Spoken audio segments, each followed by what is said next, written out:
Hi guys, welcome back. This is Drogs, Fully Painted Miniatures, and this is my first League of Dungeoneers campaign.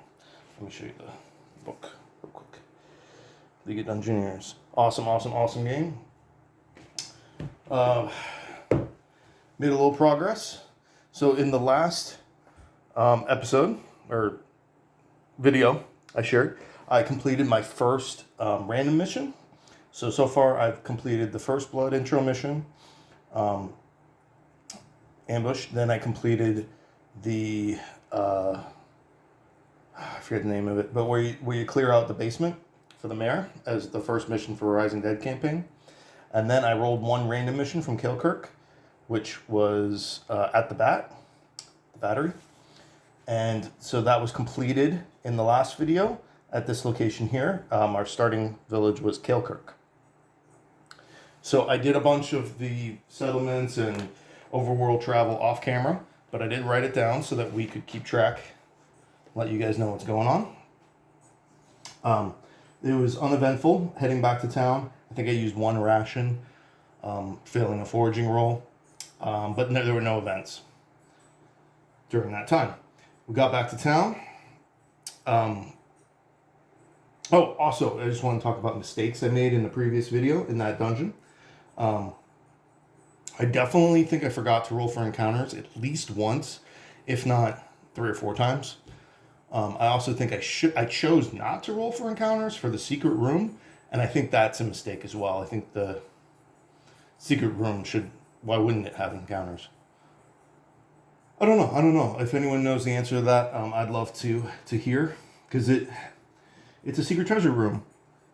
It is an additional room, but it's also temporary, and there probably shouldn't be enemies in there. I don't know. I'm not really sure how to go with that one. So not only did I forget to roll for encounters, I also forgot to roll for dungeon events for there not being encounters.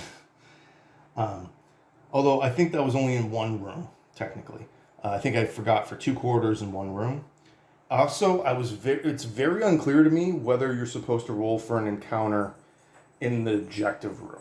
When I reached that had the boss, that was very, very easy, since it was a large room and it just had a single range character in it with no other enemies. So I was expecting more than that. Now, when I faced the Broodmother, it did come with a bunch of enemies on its own, so I didn't roll for an encounter. So I kept that going this time, but I'm really not sure if I'm supposed to roll for an additional encounter with the objective room. So I'll have to look into that again. And I also forgot to do constitution checks for Kite having the flu. Everybody else had cured it on the way to the dungeon. Kite still had it, which was supposed to prevent him from using energy. I don't believe I used energy during that whole dungeon for Kite. So it just would have been a heroic force of will, was his only option. So I don't think that was an issue. I did roll for the travel rests plus the amount of rests I took in the dungeon, I believe 7 times. And I did pass that disease check. So he is no longer diseased. No one is longer diseased. But the really exciting news, getting back to town, is I received just over around 1,400 experience, exactly. So Kite has 1,400 experience, and my other 3 are just over 2,900. So Rothgar, Alsace, and Nebut all leveled up to level 2. And level 2 is a pretty big one. You get a lot of stuff. So I'll go through my list. All right. So we'll start with Alsace, since he's at the top. Alsace gained 1 hit point. These are all permanent bonuses from the level up. So 1 hit point. I actually rolled 1 hit point for all 3 of them. You get 1 or 2 when you level up every time. For his skill points, you can pick between skills and stats, and it's different for every class what those cost. But for him, this is Alsace, the Elven Ranger. I gave him +5 Constitution, +5 bring him to 35, +5 range skill bring him to 70. So that's your soft cap. If I gain any more ranger skill range skill after that. It costs double points, and you max out your hard caps at 80. Or your second soft cap. Technically, your hard cap's 90. And then he also got I also gave him +5 to his forging skill, which brought him up to a 51. And then he has an additional +15 to that from gear. And then he got a new talent, and I gave him the mule talent, which gave him an additional 20 encumbrance that he can carry. So encumbrance was an issue in the last game. I don't know if you noticed. Even though my characters do not have full armor, like almost none of my characters have leg armor. Several of them are missing several pieces, and they're not exactly carrying a lot of gear, and they were still pretty close to max out encumbrance. So at least in this first campaign, while I'm still learning like what's really critical and what isn't, I took mule on most of my characters. So that gave him an extra +20 encumbrance, which brought him to 62. So he's currently 31 to 62. The other thing is the higher your encumbrance. I really like that talent as well because the higher your encumbrance, the more armor you can carry. And you can double stack armor. Every character can double stack armor. You can wear, except for like wizards, I guess, but if you can wear padded armor with chainmail armor, you can combine them. So you can get the 4 points of defense from chainmail and the 2 from padded combined and get 6 points armor, which is actually stronger than plate mail on its own. You can also stack plate mail with padded armor. So having a high encumbrance score is going to allow me to double stack up my armor as I get higher leveled. So I'm really happy with that. And then he also gained the perk Hunter's Eye, which allows him to spend 1 perk point to fire 2 arrows with 1 attack. So I'm not super clear on the mechanics for that. It allows you to fire twice for 1 action point. I'm not sure if... So like I could definitely use that for the first action, fire twice, and then reload on the second action, or move and reload. But I'm not sure if I could aim and then get the aim bonus to both arrows or not. That's really what my question is. Or if it would just affect the first arrow. The arrows do have to affect the same target. But it's kind of like him. He's either quick firing or he's notching 2 arrows to his bow at the same time and firing them at the same time. All right. Then Nebut, and that's the end of his level. Also, you gain much better bonuses on your even levels than your odd, with the exception of level 5. So on the next level, I'll get a hit point roll, I'll get the stat roll, and then I'll get a talent. But in addition to that, on your even levels, you get all those bonuses as well. But you also get to pick a perk, which is what Hunter's Eye was. And then you also get a point of luck and a point of energy. So even levels are like kind of your power levels, it seems. So he also has 1 luck and 2 points of energy now. So Nebut, he also gained 1 hit point. And then he used his stat points. He gained +5 dodge, which brings him up to 67. I gave him +3 pick lock, which brought him up to 70. So that is his first soft cap. Then I also gave him +5 perception, bringing him up to 61, help him avoid traps, and +1 dex. So it costs 1 point for the pick lock and 2 for dex. So instead of giving 5 pick lock, I gave 3. And then remaining 2 points, I used to give him 1 point of dex, bringing him from 57 to 58. And then for his... Ooh, I think I forgot to give him a perk. For his talent, I gave him Quick Fingers. Oh, yeah. Oh, here it is. Quick Fingers allows him to disarm traps using pick locks. It allows him to pick locks, which is the same thing as disarming a trap. But he can open a door or attempt to disarm a trap, I believe, for 1 AP instead of 2.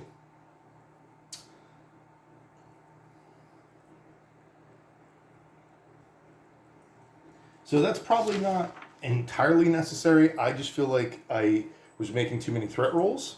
And so what this allows him to do is say Rothgar attempts to open the door, and that door is locked. So it ends his turn. And Kneebutt's not right next to the door because that's not his combat starting position.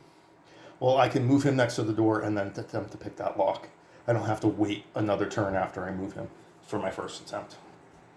And then his perk, I took Quick Dodge, which allows me to spend an action point to gain a dodge attempt effectively. So even if he can use his regular dodge, and then I can spend a perk point to dodge again in that battle. And since his dodge is at 67 already, and he's got luck, that's pretty good. So he also gained a luck point and a perk point, so he has 2 points of luck and 2 points energy. And his 1 hit point brought him to 12. And then Rothgar also gained 1 hit point, bringing him to 23. 1 luck, 1 energy. I was able to give him +5 strength, bringing him from 50 to 55. Doesn't affect his damage bonus, but it allows him to equip Class 5 weapons two-handed if he chooses to. Probably not going to do... Well, I mean, it depends. If I find one, I find one. I don't have any Class 5 weapons at the moment, but if I find one, maybe I'll take advantage of that. I also gave him +5 combat skill, so we went from 57 to 62. And that was it for him. And then he also took Mule for an additional 20 encumbrance. He also had a backpack equipped, a large backpack. So his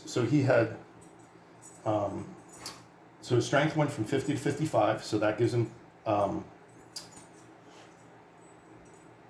55 natural encumbrance. Then I gave him the large backpack, which I believe gives him 20 or 25. Yep, 25, which brings him to 80. And then I took Mule. So his maximum encumbrance is 100 and he's at 50. So that's kind of what I was saying there is now I can try to double stack his armor and try to give him padded armor and chain armor at the same time, and he'll really be like my super tank. And then for his perk, I took Deadly Strike. Uses 1 energy point, and it gives +25 combat skill to the next strike. So if I were to use that, his combat skill would jump up to 87.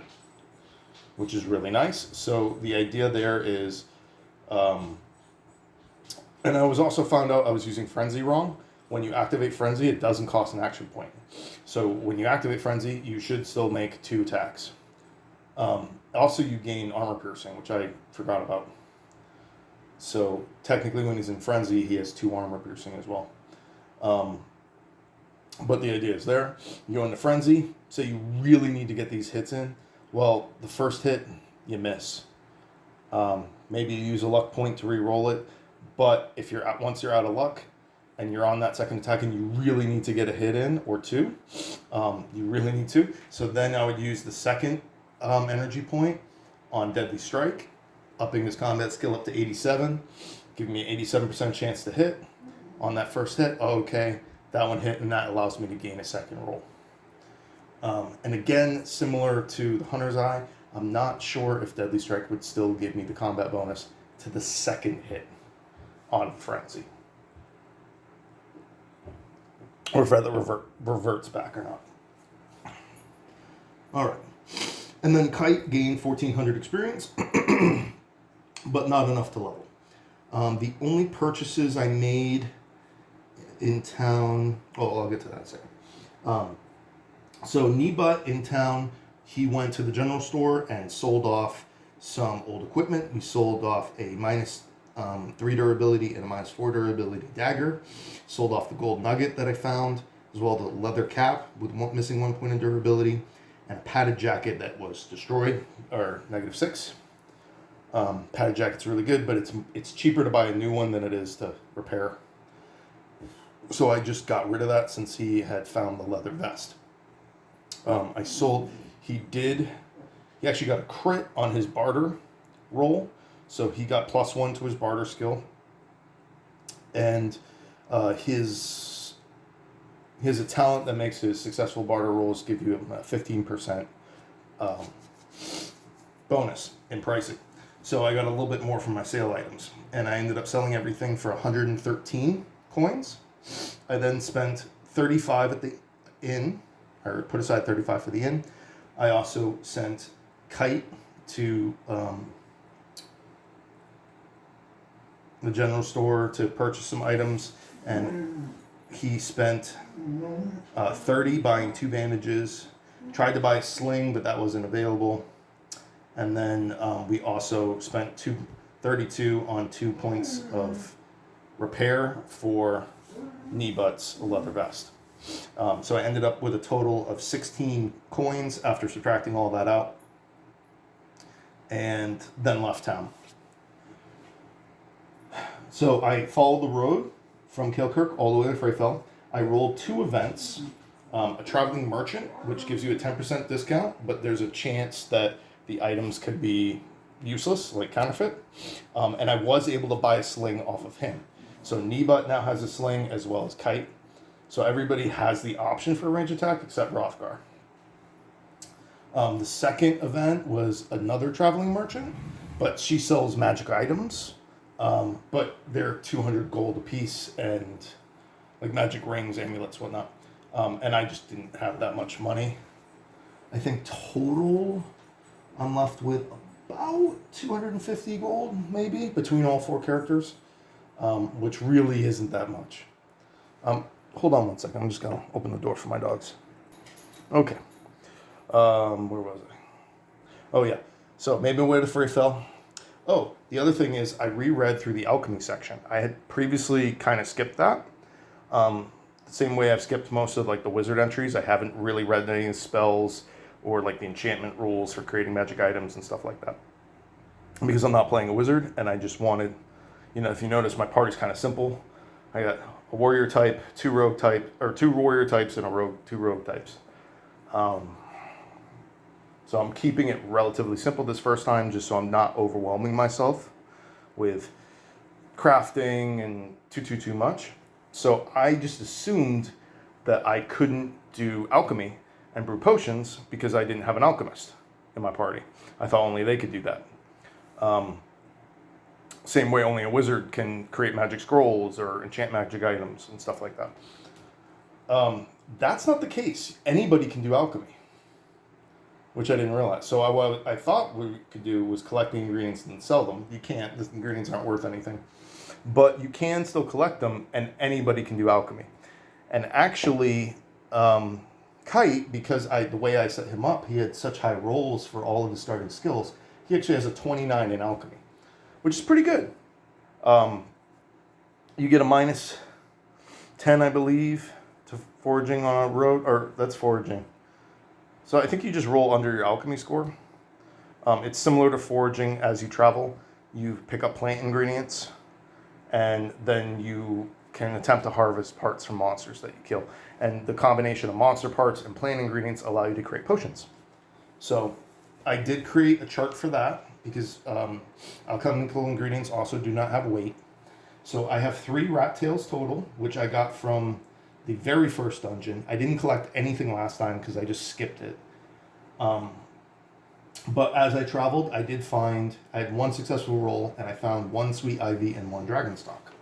So eventually I'll be able to start brewing potions, which will be cool. All right.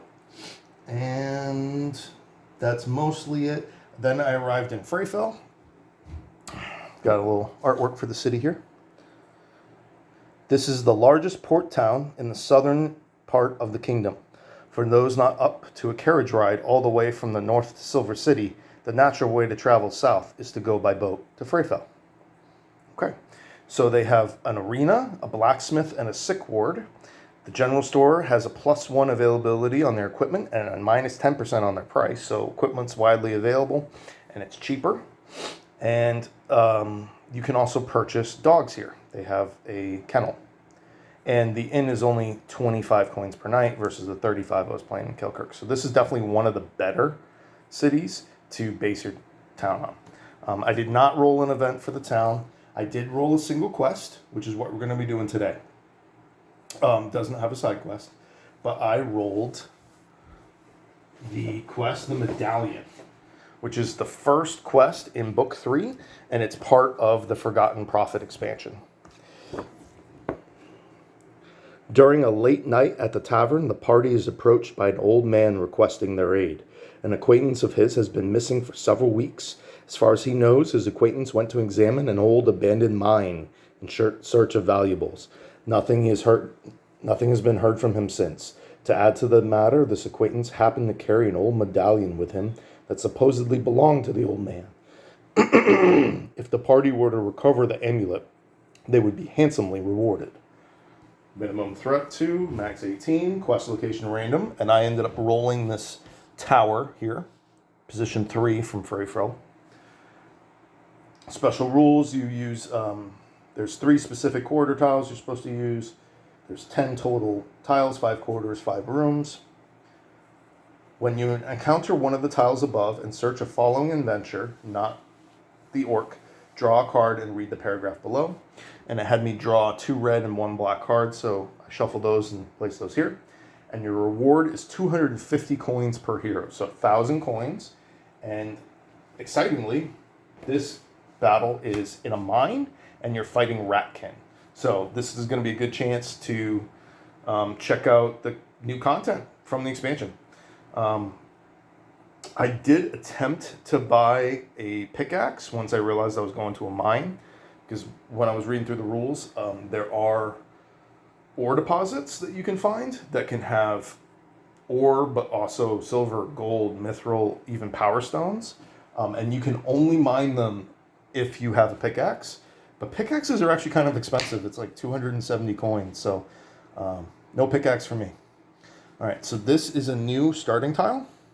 It's only for the mines.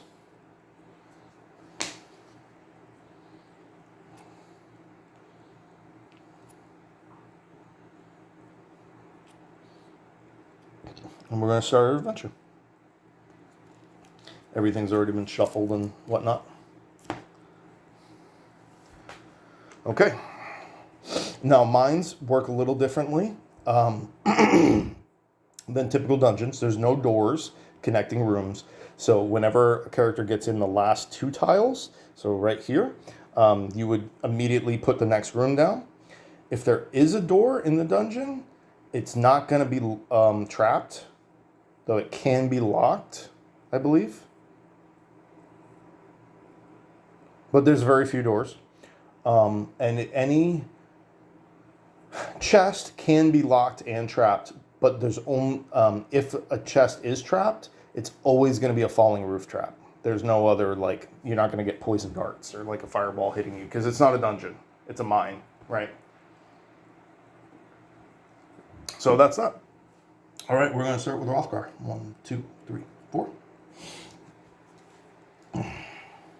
Oh, I also forgot to mention, when I was in Freyfell, I spent the night, spent 25 coins to spend there. I didn't buy anything. But Rothgar did fight in the arena. They, as they have an arena there. You roll basically your combat skill. You have to roll under your combat skill. You get a bonus for strength and for hit points, both of which he had the max bonus for. And then you get a negative for each round. So first round's minus 10, then minus 15, minus 20. He won in the first round. I bet 50 coins, and he won the first round, which got him 95 coins, lost in the second. He also takes a little bit of sanity damage and then hit point damage, and gained 50 experience as well. And then it was all healed that night, and they stayed in the end. So that's pretty cool. You get more money, or a better percentage, based on how much you bet. I bet 50, you can bet 50 to 200. The lower level you are, the better a payout you get. Obviously, higher level, higher combat skill, it's easier. And if you win the whole thing, there's a chance you can get a treasure item as well. And you get a little bit more experience and stuff. So yeah, 1, 2, 3, 4. Reveal our top card. Corridor C40.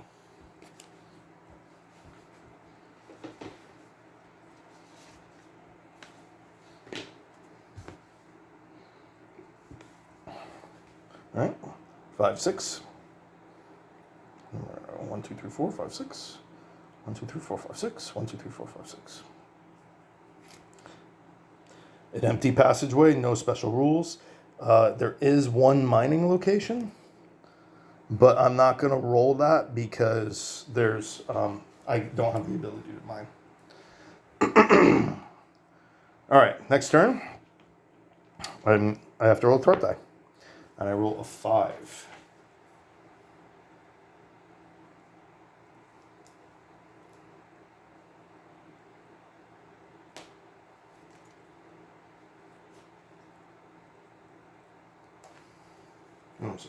Which raises the threat level by 1 to a 3.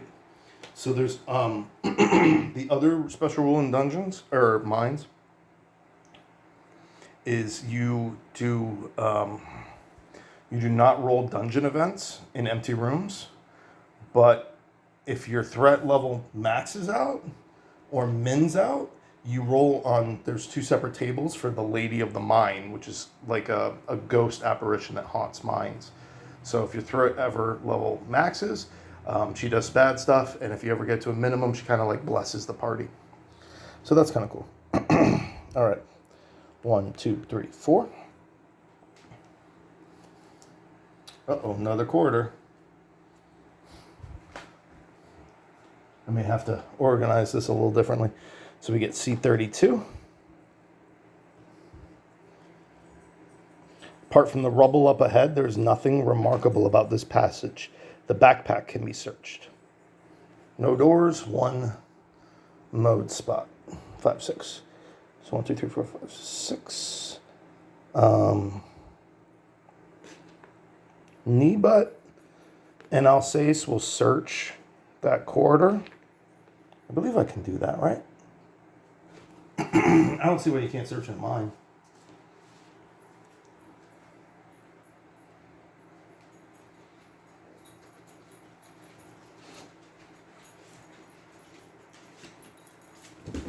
I'll get my whole cheat sheet out.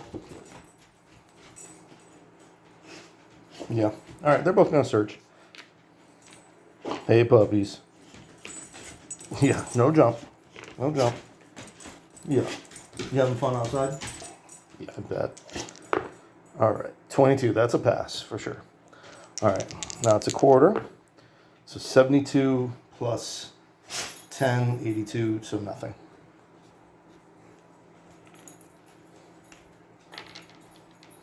All right. Oh, I'm sorry. I did it again. I'm supposed to roll for encounters. Holy crap. So let's roll for this first one. The first time it's going to be a 30%. That's no encounter. Second room. Also no encounter. All right. At least I'm not cheating this time. All right. 15. That raises the threat level to 4.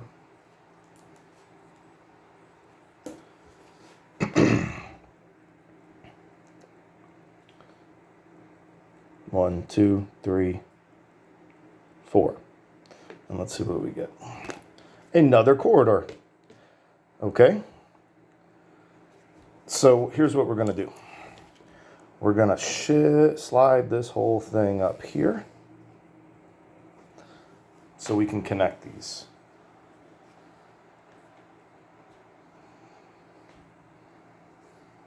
So this entrance right here is going to be over here somewhere.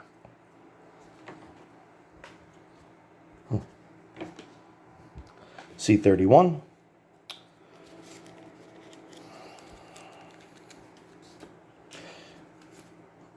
A dwarf lies dead on the tracks, with blood still pouring from a large wound in the chest. The dead adventurer can be searched. The threat level is increased by 1. All right. So that was 4, 5, 6. 1, 2, 3. He's going to stop there, and then he's going to search that backpack. So there would be a D10. Rolled a 2. And that treasure table is up here. Backpack is 1 mundane treasure. So I pull 2 off the top. I shuffled all these cards in between the game. A rope and a torch. I'm going to take the rope. for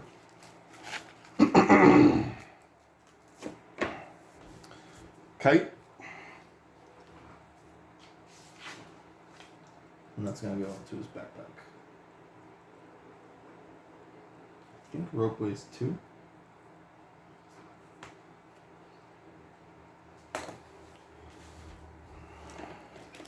So it was worth 50 coins.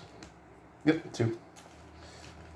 So that way if he falls into a pit, he can use the rope to help himself get up. Alright, and that ends his turn. And I did find out that the stupidity roll is only when you're in combat. So even though I was forgetting to do that, I was actually doing that correctly on accident. 1, 2, 3, 4, 5, 6. 1, 2, 3, 4, 5, 6. Did I roll an encounter for this room? I didn't. 88, no encounter. So that's 3 in a row with no encounter. So if I get one more, if the next room doesn't have an encounter, then all rooms get plus 10% for the remainder of the dungeon dive. All right. 3, that's a threat roll. All right, I'm out of combat. That's a 1. That is a wandering monster.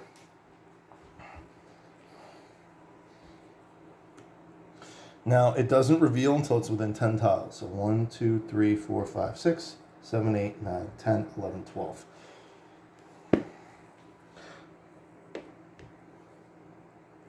All right. 1, 2, 3. He's going to stop there. That's actually going to reveal the next tile as well because there's 2 spots.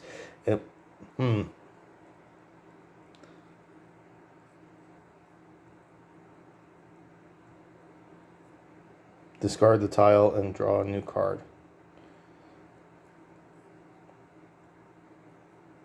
Okay, so this room just gets removed. It's a dead end. Nothing but a dead end here. This tile can only be placed if there are other paths open for the adventurers. If not, discard the tile and draw the next card. There are no encounters here. So that's just a card. All right, so we get Monster Lair, room 57.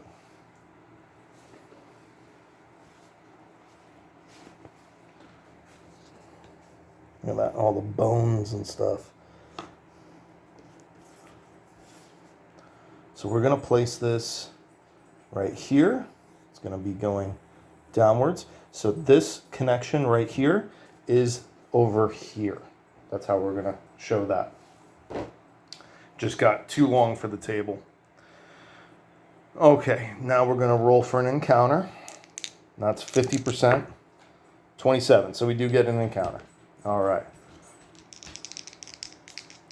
We're going to roll on the Ratkin encounter table. 90. Wait, that's not right. I'm sorry. I roll a d20. Now, because I'm level 3 of my characters are level 2, it actually only matters if one of them is 3. You get plus 10 to your roll on the table. So a 3 is 13, and that is going to be 1d6 Ratkin soldiers with battle axes, shields, and 1 armor. Okay. 5.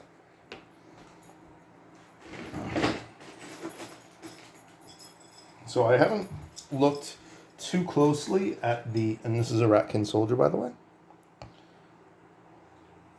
Very, very cool art.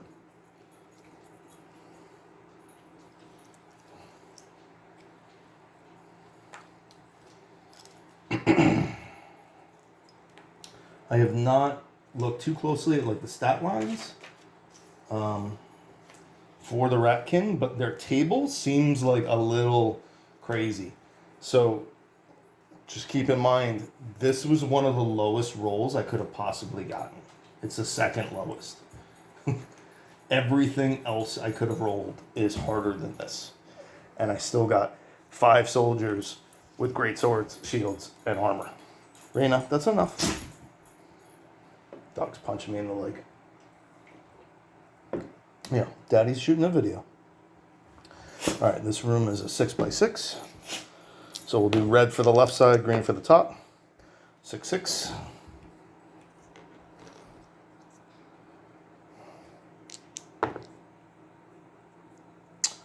3, 5.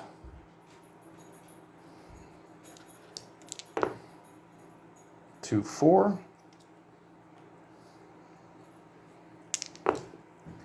5, 1.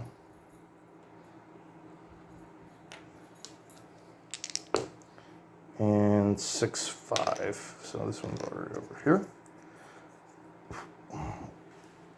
All right, here's the Ratkin Soldier stat line.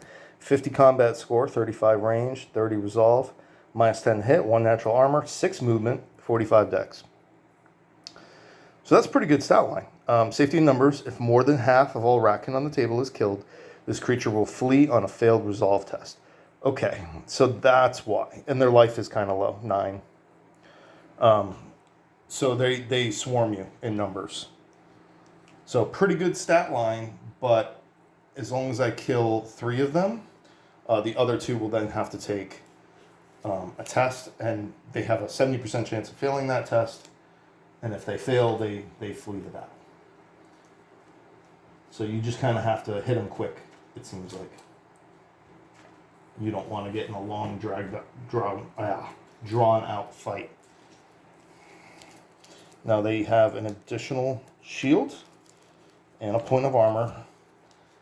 And they're fighting with battle axes, I think it said. Battle axes. So 1d10 plus 1. With a plus 5 to hit. Wait, battle axes get plus 5 to hit? That can't be right.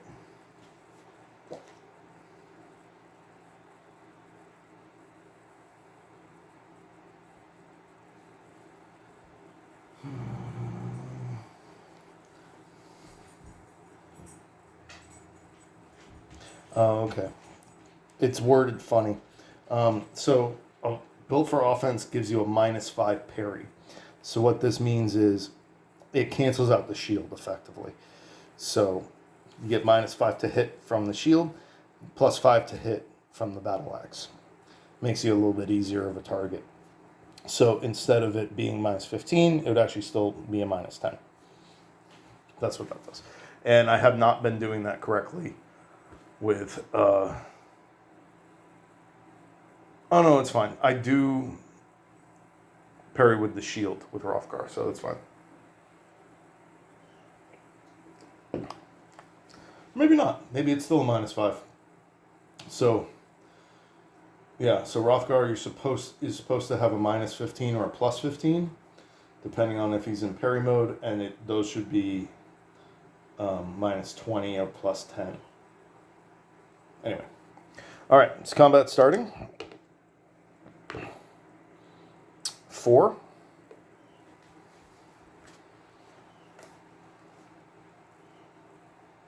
We had a threat roll of 2, so we go up to 3. And we're going to create 1, 2, 3, 4, 5 versus 4.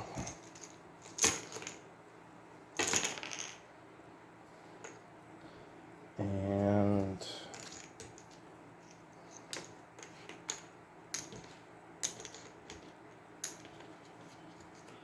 I don't think Perfect Hearing should activate because there's no door.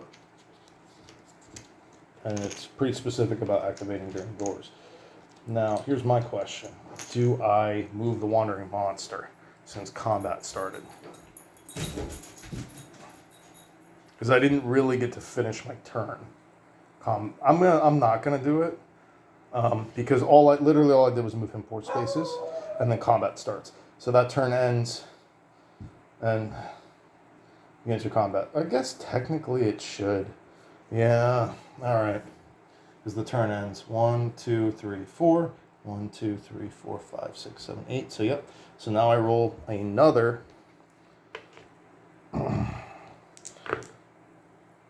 That's a 60. I don't know why I did that. It's automatically a combat. I just roll a d20. 18. Oh my god, I'm gonna die. An 18, so a 28. 1d3 giant spiders. 2.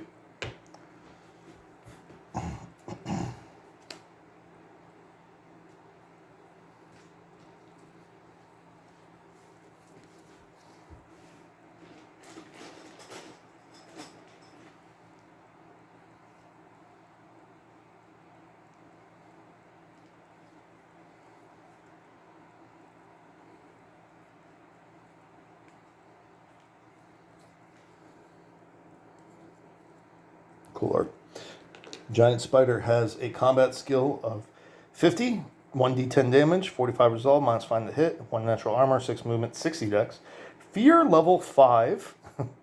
Web, strength free to free 1 attack. Wall crawl, so that's a special move. Wall crawler may move on walls and ignore zone of control.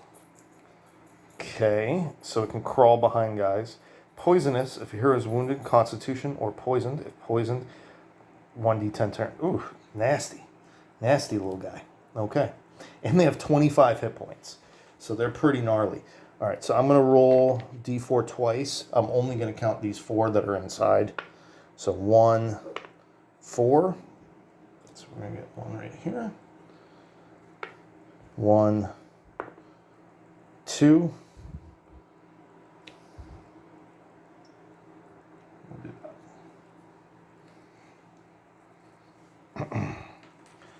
Okay. So now I need to add 2 more black tokens. So 7 to my 4.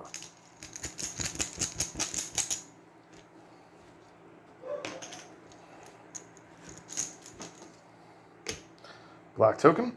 So we'll do D8 to the side. So 8, that's going to be this guy. And he is a humanoid close combat weapon. So and they move 6. So 1, 2, 3, 4, 5, 6. It's going right up to Hrothgar. And then he's going to attack with his greatsword. And Arakin hits on a 50. He rolled a 60. So he misses. Another rat. So now we'll roll a d6. 3. 1, 2, 3. So it's this guy. He will likewise. 1, 2, 3, 4, 5. He's in zone of control, so he can't move further any further.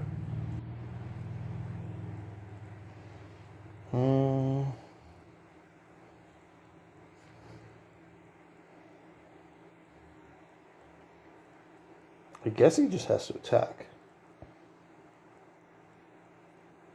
Oh, I guess I should still roll, because technically they can parry too. So 7. Special skill talent. He doesn't have one, so he's going to attack.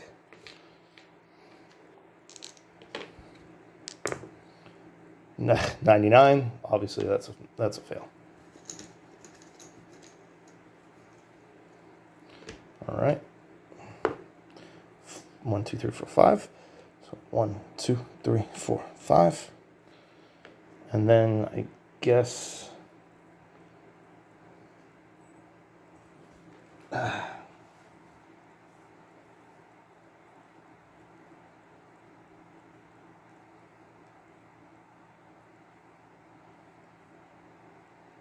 can't do anything.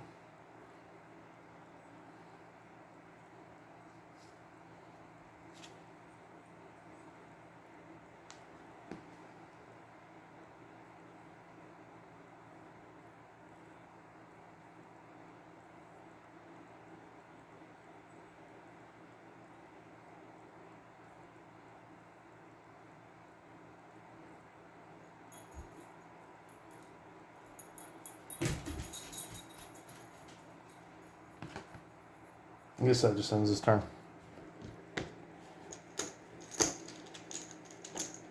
Okay, white. So we're going to start with Hrothgar in this situation. So let's see if he's stupid. He is. So Hrothgar's turn is over, and that's that. All right. So 1, 2. So we get the first giant spider.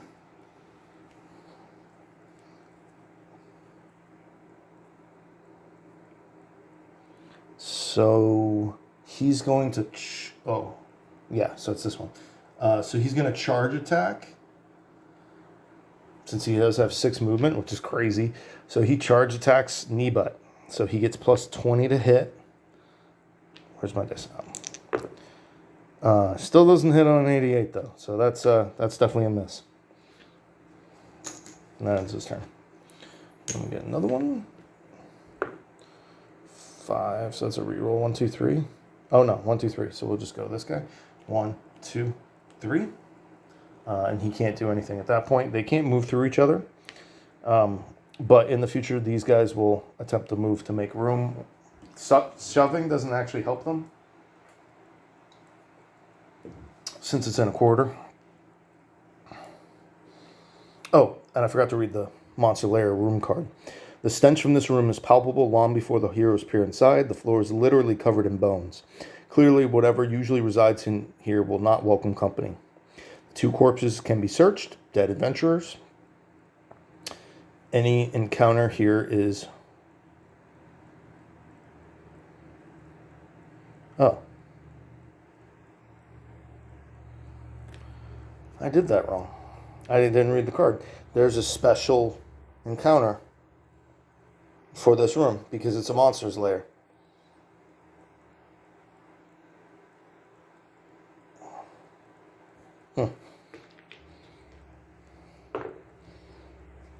Minotaur, Great Axe, Armor 2. Okay. Bye-bye, soldiers. Nobody's attacked yet, really. So we're just gonna... All my heroes are in their starting positions. We'll just count that rat as having moved, the spider as having moved. We'll ignore everything else. So I'm gonna take that back a little bit. Here, actually, just move him right back. Boom, nothing happened.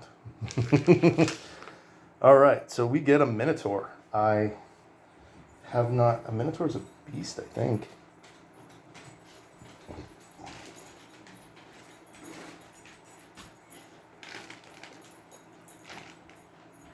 And those molds. Yep, Minotaur.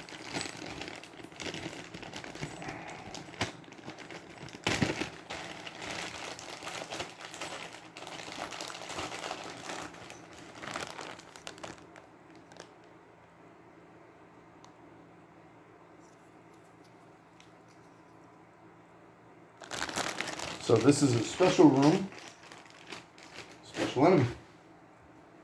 Pays to read everything before you just jump ahead. All right. So we'll do green for top, red for bottom. 1, 1. So he literally starts right next to Rothgar. Or one space away. And he comes with a great axe and 2 armor. Okay.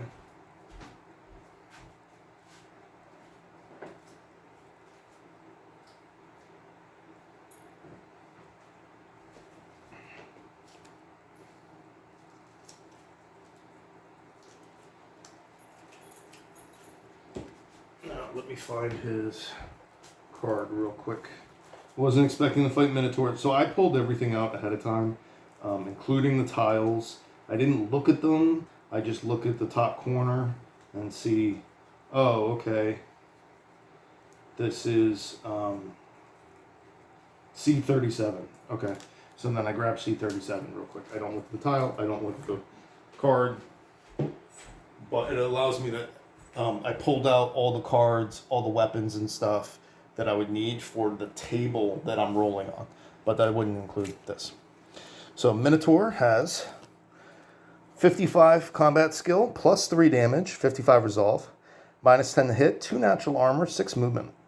He has large special rule, bellow, which is bellow, special attack, ferocious charge, 1d4 damage on charge, so I don't want him to do that, and fear 5. Plus he has a great axe, so he does 1d12 plus 2, which would be 1d12 plus 5, and he has 4 armor between his natural armor and the regular armor. So pretty scary with 36 hit points. Now, one of my characters, I believe it's Nebut, has a special rule from his background on Minotaurs. Yeah, he has a personal quest. Okay. So I roll a 1d6. It's a 6. All right. If I roll a 1, that identifies that Minotaur as the one that he's seeking revenge against. And he will get 1,000 extra experience for killing him. But he does hate Minotaurs, so he gets plus 5 combat skill with minus 5 dodge and parry. against Minotaurs. All right. So we'll save these guys for later.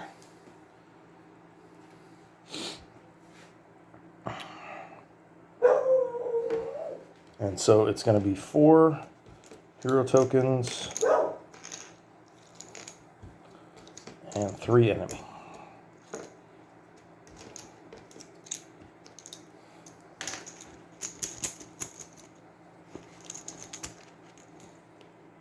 Okay.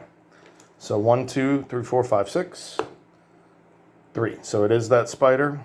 He's going to, so same thing. He's going to charge attack. Knee butt. I don't think I roll on that one because he's a beast. No. 65 plus.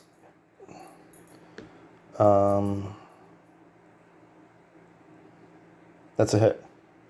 Yep. He hit on a 70. So he does hit knee butt in the arm for 1d10 damage. 3.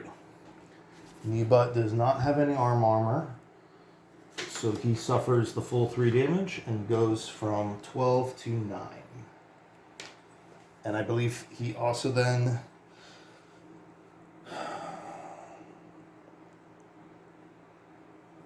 since he's wounded, he has to take a constitution test to see if he's poisoned.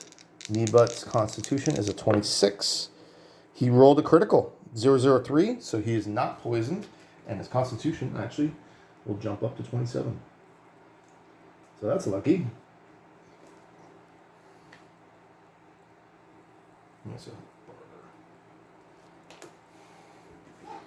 Okay.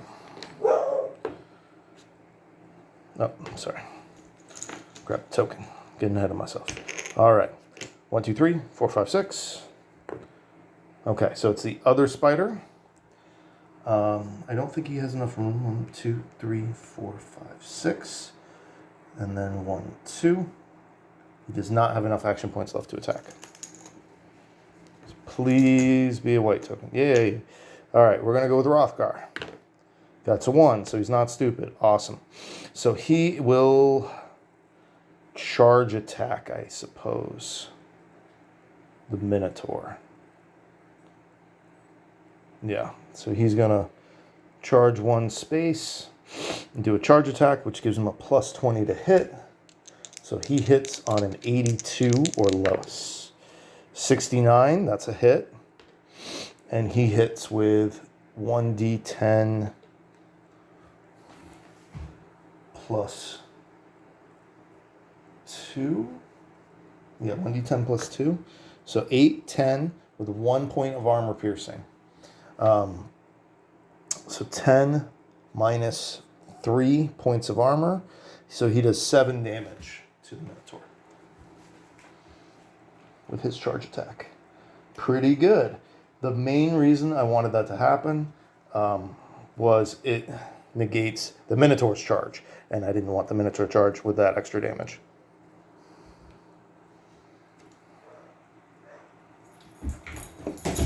All right.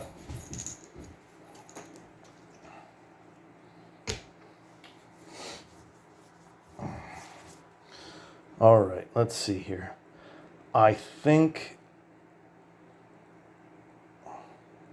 Man, they got pretty high hit points. I think we're going to have... I'll decide what I do with Kite last, I guess.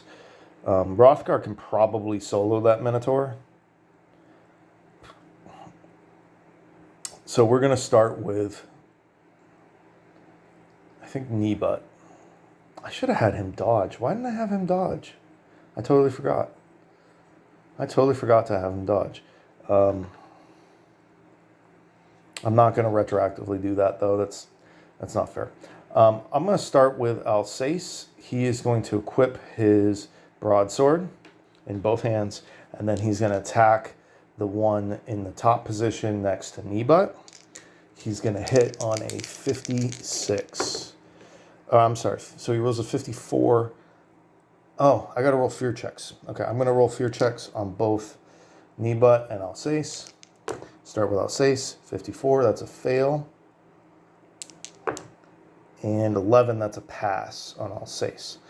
So, I'm sorry, Alsace failed. Kneebutt passed. So -5 combat skill, range skill, and whatever hell AA is. That's unfortunate. So he will hit on a 46, 36.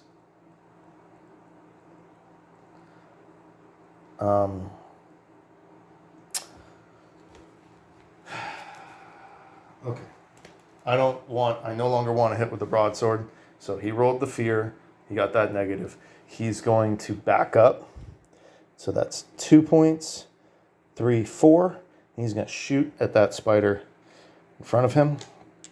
He still gets -10, but this way he will still hit on a 50. 71, that's a miss.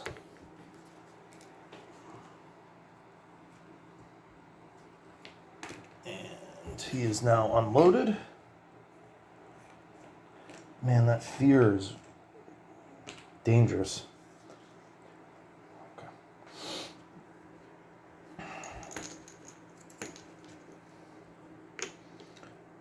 Okay, now we're going to have Kneebutt attack this spider in the top position. He's going to attack twice. He will hit on his 63 -10 from the, -5 from the spider. So 58. 91, that's a fail. He'll get to attack again. 53 is a hit. So he does 1d6 plus 2. So 2 plus 2 minus 1 natural armor. So he does 3 damage out of his 25. So not a ton. Kneebutt. Need to get you a slightly better weapon. You can do the same for Kite, actually. All right, and we do get to go fourth. So Kite is actually going to stick over here. 1, 2, 3, 4. As his first action, he will then roll for fear. His resolve is a 36. 008, so he passes his fear test. All right, so he is also going to attack that one in the first position. Kite's got a 56, so he will hit on a 51. 30 or 40, so that's a hit. And he does 1d6 plus 1. 7 damage minus 1. So he does 6 damage to the spider. So he has a total of 9 damage in the top position. Not wounded, but taking some hits. All right. And then the last is going to be the Minotaur. So the Minotaur is a beast. So we just roll to see if he power attacks, basically. Special attack. So his special attack is a bellow. All heroes must pass resolve or be stunned. There should be a range on that. Because nobody else is really near him. So let me look up that ability real quick.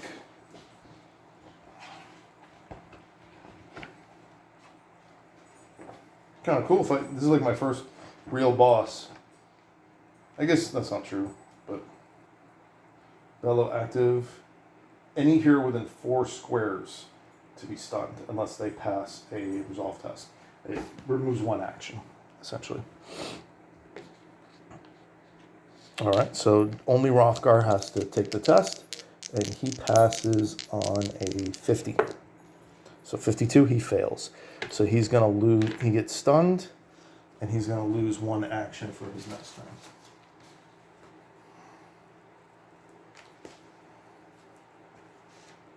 Do I have a... Yeah, okay.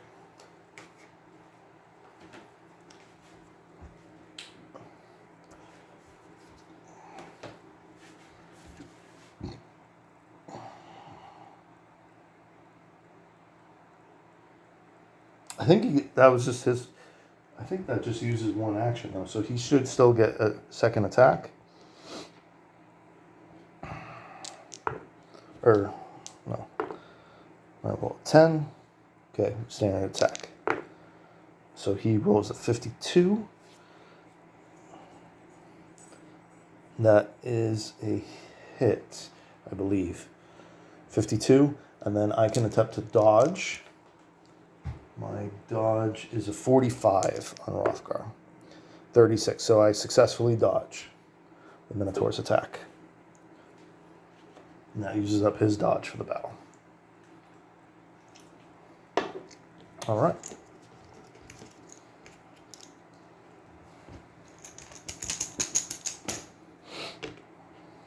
Threat die, 16. Brings the threat to a 4.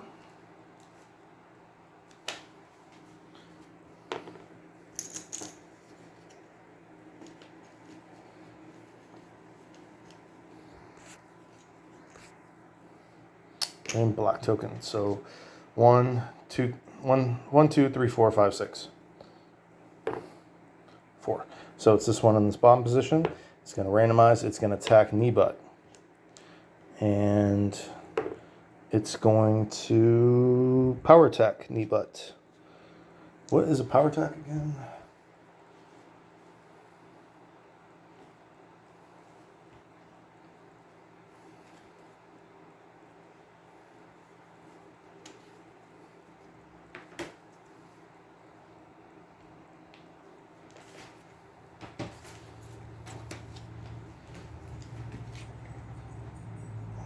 Is that just plus 20 as well? Plus 20 hit?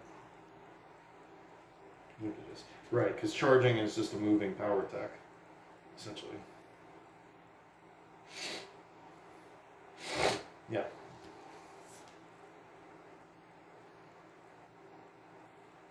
Yeah, so it's plus 20.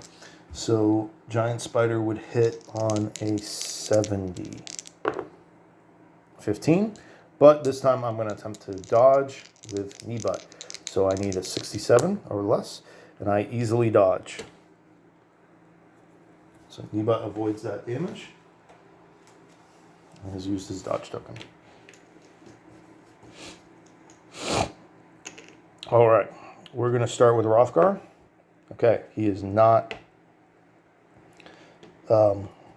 stupid, but he does lose 1 AP due to the stun. Even still, he's going to activate Frenzy using 1 energy point, and he's going to attack. And I'll actually going to use both energy points now that I think about it. And he's going to use. He goes into Frenzy, and then he also no. I'll just use the one. Because he has a lot of point. So he's going into Frenzy, and he's going to attempt to attack the Minotaur, who has a -10 to hit. So I hit on a 52. 91. I'm going to use my luck to re-roll. 31. All right. So I did use his 1 luck point, but that's a hit, which gives him an additional hit. So we're going to do the first one. Well, we'll just do the first one. Okay. Getting ahead of myself. All right, so 1d10 plus 2. So 3 plus 2, so that's 5 damage with 2 points of armor piercing, I believe. Yeah. So 5 with 2 points of armor piercing. He has 4 armor, so that's 3 damage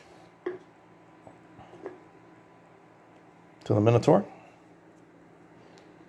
So here's a total of 10. And now we will roll the second hit. I still hit on a 52. 46, that's another hit. Oh, 1 plus 2, so 3 damage with 2 armor piercing, so it does 1 damage. Ugh. So he's missing a total of 11 hit points out of 36. I need 8 more damage to wound the Minotaur. But Rothgar's undamaged. All right, token. 1, 2, 3, 4, 5, 6. So it's the other spider. He is going to attack knee butt. And let's roll the behavior die. 5. Standard attack. 43, so that's a hit on Niba. He's already used his dodge, and he cannot parry. So he will actually use his energy point for a free dodge. Or not a free dodge, but he'll use an energy point. Use quick dodge. 93. Ooh, that's a fail. So he's going to use his luck point to reroll that. 43, that's a pass. Awesome, awesome, awesome. He does use one energy point and one luck to avoid that hit. Now, Spider gets to attack again. He's gonna attack Kneebutt once again, but 71 is a miss.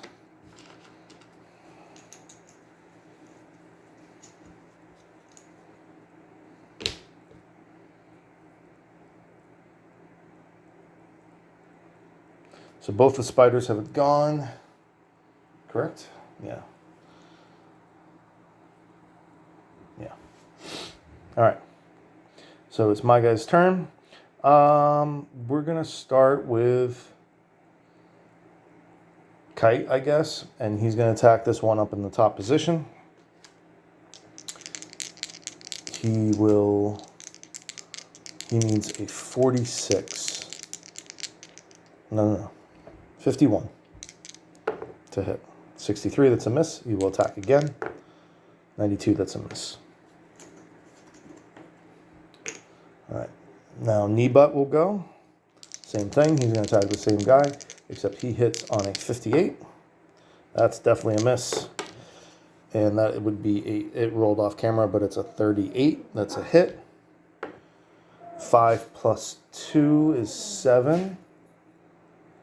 With 1 armor, so 6 damage.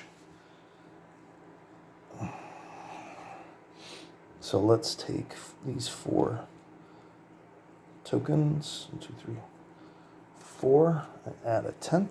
So that is enough to wound that spider. He's missing 15 out of his 25.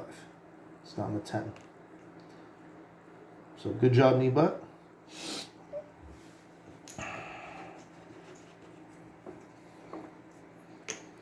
And lastly, we draw Alsace. He's going to reload and then fire again at that wounded specimen. Now, actually, I don't know if I'm going to do that. Because, let's see. He gets minus 10 from fear. So he starts with a 70. Minus 5 to hit on the giant spider in general. And then he would take a minus 20 for shooting through Kite and Kneebutt. So that would leave him with... He would hit on a 35. So instead... Oh, I never rolled fear on the Minotaur. I'm sorry. Damn. Sorry about that, guys. I didn't roll fear on Hrothgar. I will next turn.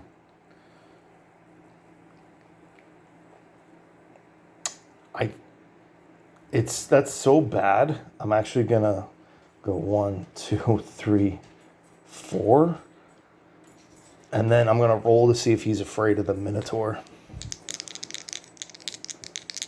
So movement automatically reloads, and he needs a 40 or under. He's afraid of the Minotaur as well.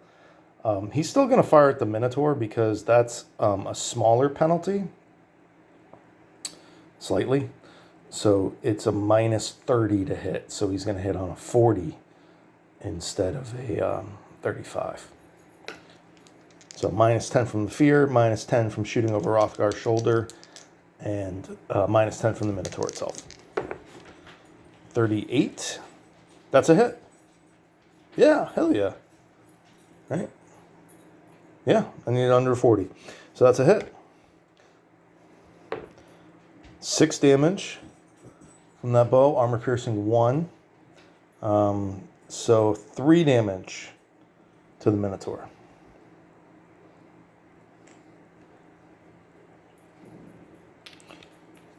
So the Minotaur is missing 13 life, which puts it at 23. That's not too bad. That becomes unloaded.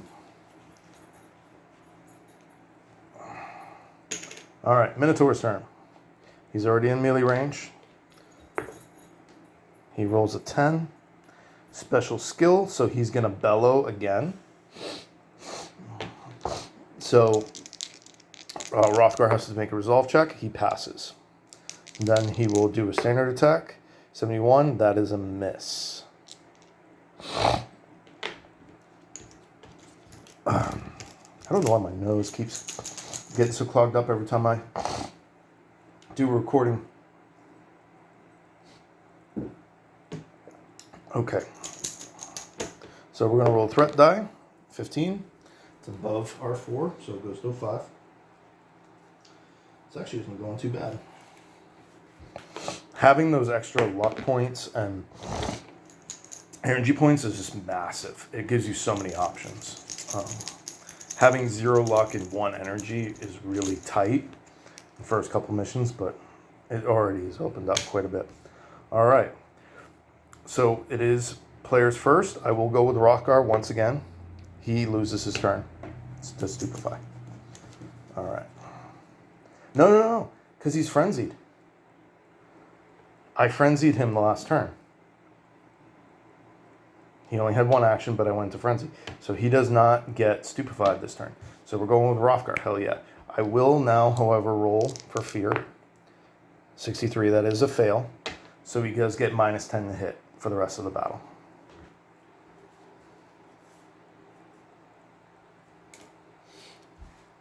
So I did screw that one part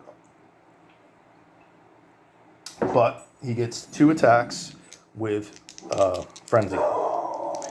So he will hit on a 52. He will hit on a 42. Damn you, fear. Damn you. So that's going to be a miss. He will activate his special ability, which is Deadly Strike, to get plus 25 to his combat skill for this next strike. So instead of hitting on a 42, he's going to hit on a 67. I believe. Because, yeah, 52, 42, plus 25, 67. 38. Okay, didn't need it, but worth it either way. And that uses his last energy point. So he is 0 energy and 0 luck. So 38. First roll damage. 8. 8 plus 2 is 10. And he gets 2 points of armor piercing. So he does 8 damage. Let's take 2 of these.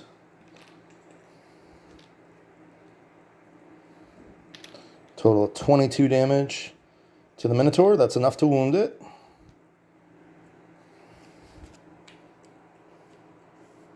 I hope I get that great axe after he dies. That thing's awesome.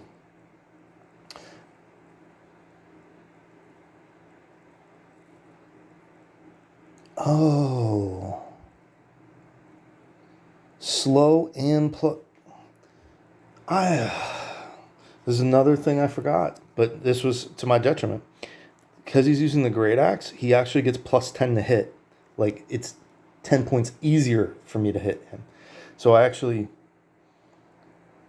should have hit him on that previous attack. The 52 would have done it. Wild. I won't do that. I won't go back and redo it, though. But this next one, I will hit on a 52. I have 62, minus 10 from fear. This cancels out the 2 hit there. 77, that's a miss. But he's wounded, which is great. All right. We're going to go with Kneebutt first. And he's going to attack. Yeah, he's still going to attack the wounded one. He hits on a 58. 53, that's a hit. 4 plus 2, so 6. Minus 1, so 5 damage.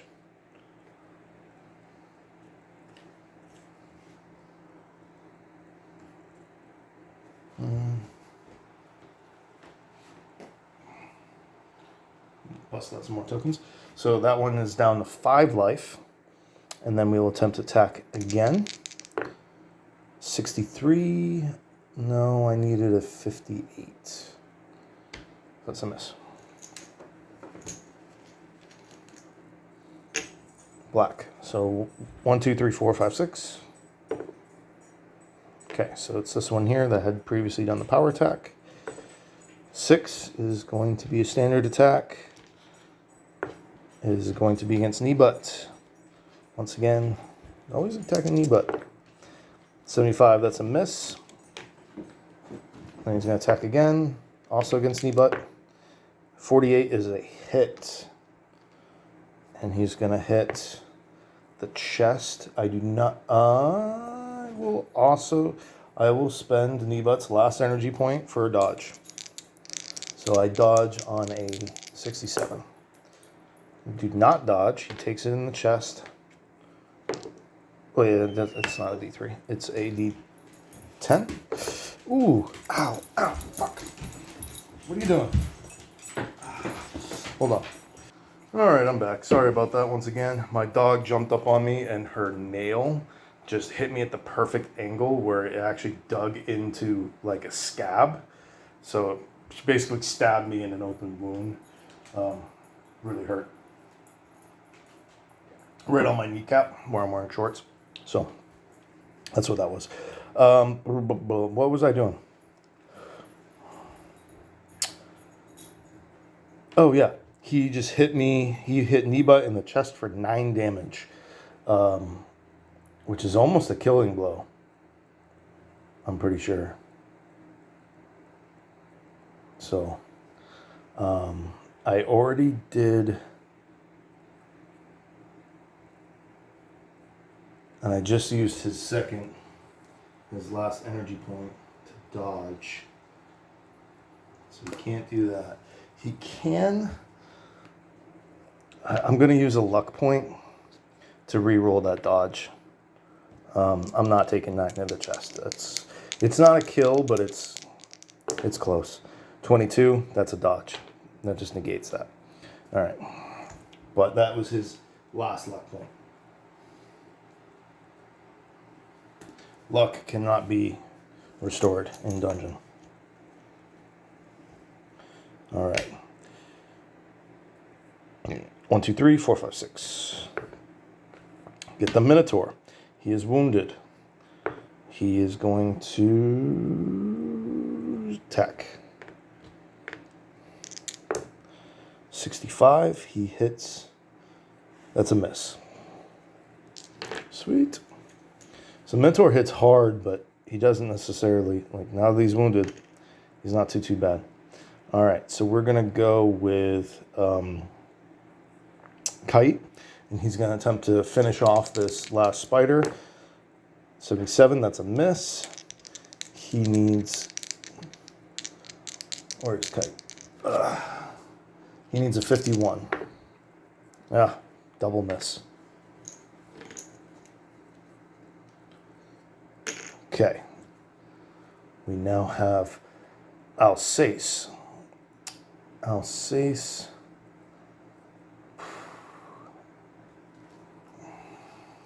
Need to shot 2 arrows.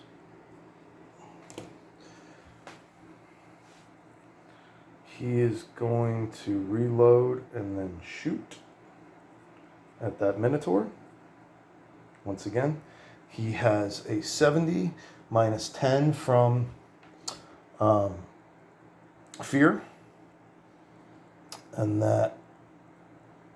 minus 10 from shooting through Rothgar. So he will actually hit on a 50 because I hadn't factored in the Great Axe penalties. So 50 or below. 95, definitely a miss. All right, and he is unloaded once again.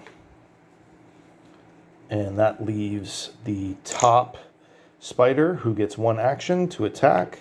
He will attack knee butt, and he will miss. It's starting to flow. I'm feeling it. It's happening. It's taking me a little bit. But. All right, 4, that is a threat roll. That does Pass or activate or whatever. Where's my chart? All right, so D10. Threat roll activates, and we get a 5. That's also gonna -3. Oh, that's interesting. So the threat roll drops. Okay, so 2 things are gonna happen. So 5, healing 1 wounded enemy on the table. The one with the highest XP level or random will heal 1d10 points of hit points. Oof. So that's the Minotaur. Heals 1d10. 8. Damn you.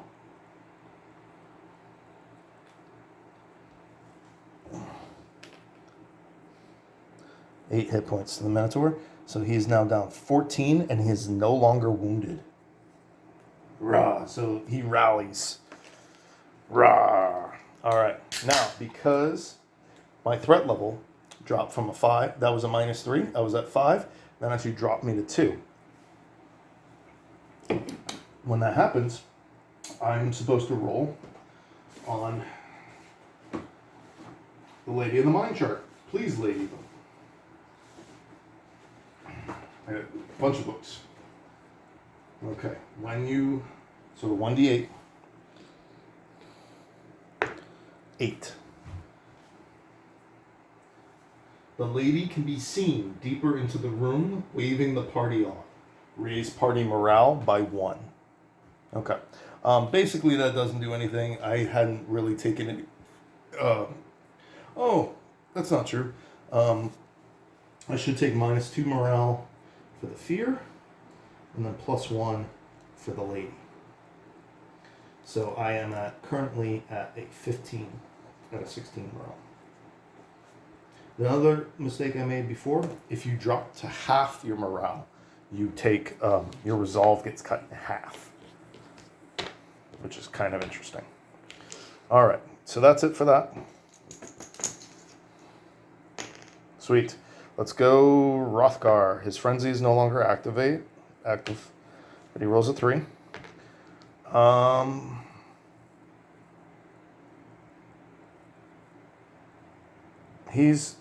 Do I want a power attack? He's not afraid. Oh no, he is afraid, so he gets a 52 to hit. No, he's just going to attack twice.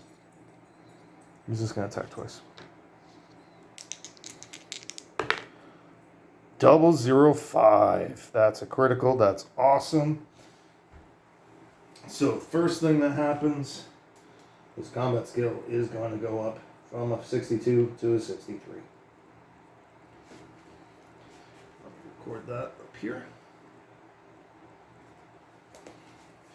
Now I get to roll 2d10s and pick the higher number for his damage roll. 5, 3, so I'm going to take the 5 plus 2, so that's 7 damage with 1 armor piercing. So 4 damage. So we'll take one of these. Put another 5 in there. So he's missing 18, which is enough to wound him yet again. Or maybe it's below half. That's exactly half. I'm not really sure. I think it's below. I think you round down. So he's right at 18. And that was his first attack. So now he's going to attack again. He needs a 53. Ooh, 100. So 100's a fumble. I believe his weapon takes 1 point of durability damage on that.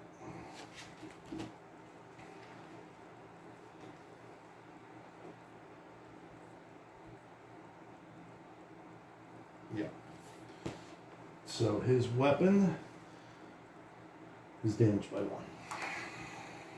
But it was fully prepared before that, so that's okay. And that ends Rothgar's turn. So Rothgar does have the legendary weapon, by the way. I forgot to talk about that from the last game. Casey's Morningstar, which instead of being 1d8 plus 4, it's 2d8 plus 2. which makes it a 4 to 18 damage weapon that he can use one-handed, but it has minus 20 combat skill to hit. So I'm not using it right now. His combat skill is not high enough. All right, pull out a second token.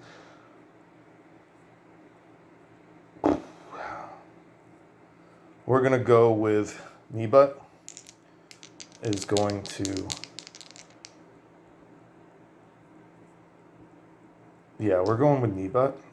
He's actually gonna move back.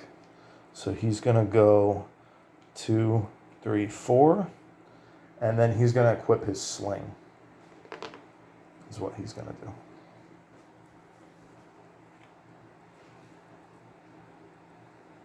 Need a second range token.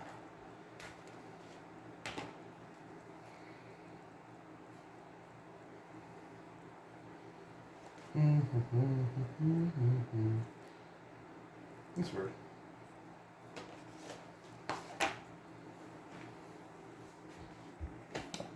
There's one.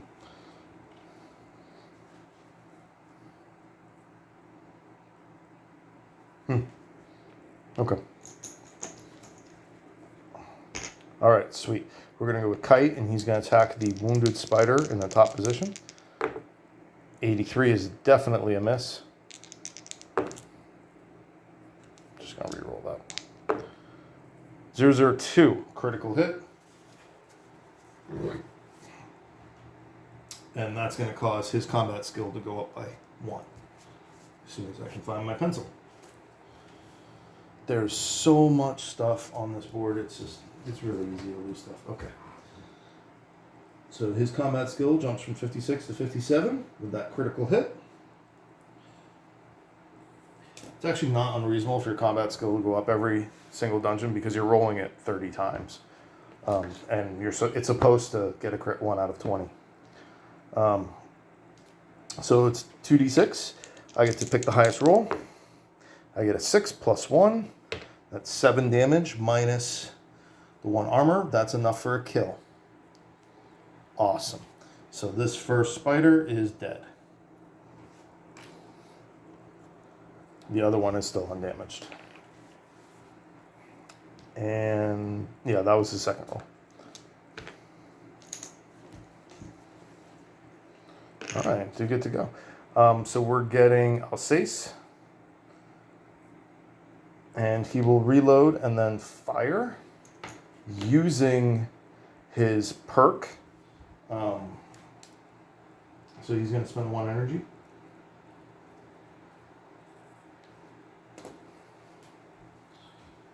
To fire 2 arrows, and he should hit on a 50. Now here's a question for fear. I'm just going to assume, yeah, that's fine. I'm just having it last the whole battle versus that particular opponent. But you could do it every time you attack to see if you overcome it. I'm not really sure what the correct method you're supposed to do right. I rolled it that he was afraid of the spiders, and he's also afraid of the Minotaur, so it's just full battle. All right, so he's going to get 2 attacks against the Minotaur, minus 10 for fear, minus 10 for Hrothgar. So he hits on a 50. First one's a miss, second's a miss. And then he simply reloads. All right, so now we get the 2 of them. 1, 2, 3 is the... Okay, so we're going to start with the Minotaur, who is no longer wounded. And 4, he will power attack. So that gives him a single attack against Hrothgar of plus 20 to hit. So he will hit on a 75. 32, he easily hits. Hrothgar does not have a dodge. He can parry. His parry is 63 minus 20. So 43. He does not parry. D12 plus 2 plus 3. So it's a D12 plus 5. So that's 13 damage to the chest. So for Hrothgar, that is He has 5 armor through his mail shirt and natural armor. So his torso definitely takes a point of durability damage. And he negates 5 of that. So he still takes 8 damage and drops from 23 to 15. Not enough to wound him, but definitely a meaty blow. On anybody else, that was a potential one-shot. So that's pretty wild. And now we're going to go with the spider. The spider is going to power attack as well. He rolls a 77. That is a miss for the power. So they both have power attack tokens.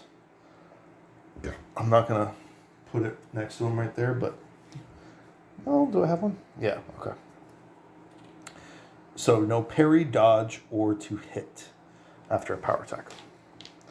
All right. I gotta take one of those up.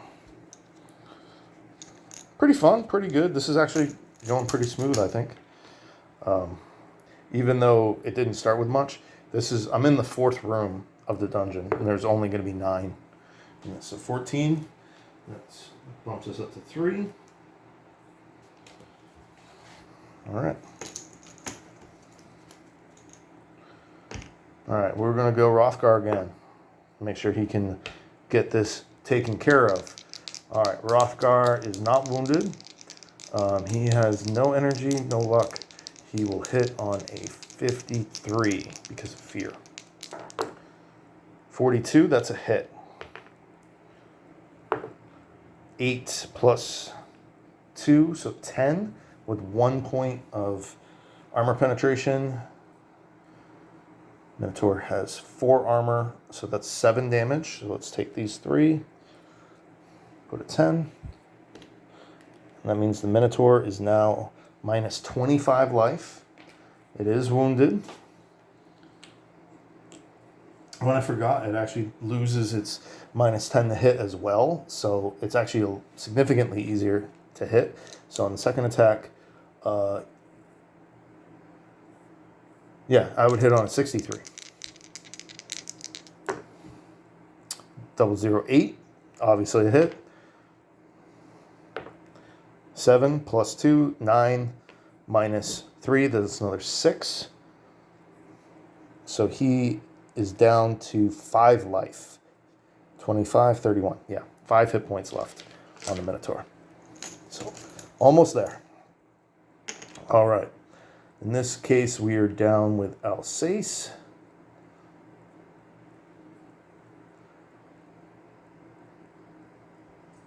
And he will aim and then shoot because his weapon is already loaded. So aim gives him a plus 10 to his range skill, basically negates his fear.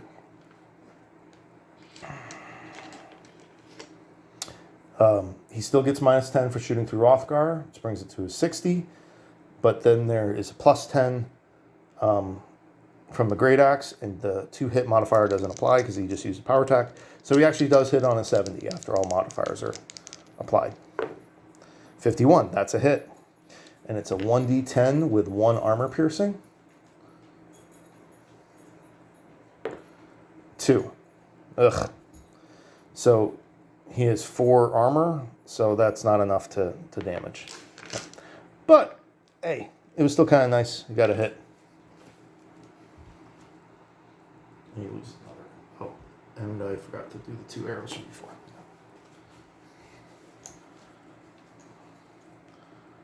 All right. Randomize which enemy. That will be the spider. The spider will power attack. So he will hit on a 70. That's a 50. I will attempt to dodge. I will dodge on a 55. This is Kite. Kite successfully dodges. Do I have another dodge token?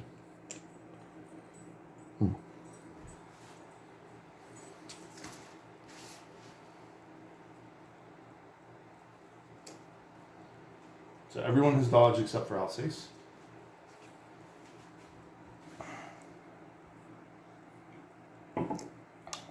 And that was a power attack.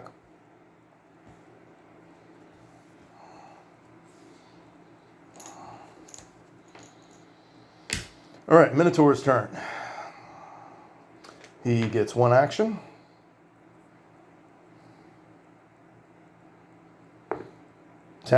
He's going to bellow. So bellow affects Hrothgar. Hrothgar is going to take a resolve test. He fails. He becomes stunned and loses 1 AP his next turn. That's that. So now I get 2 actions. I'm going to start with Kite, see what damage he can do. The spider does not get the -5 to hit, so I just straight up hit on a 57. That's a fail. And that's a fail, both in the 80s. All right, and now I get to try with Kneebutt. Slingshot attack will hit on a 52. 24 hits for 1d6 damage. 1 natural armor, so that does nothing. And he becomes unloaded, and then he reloads it. And that ends that round.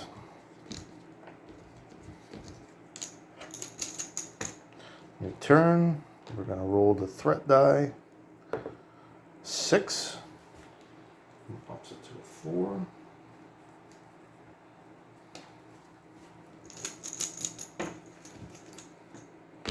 Player. We're going to go Hrothgar once again, if it lets me.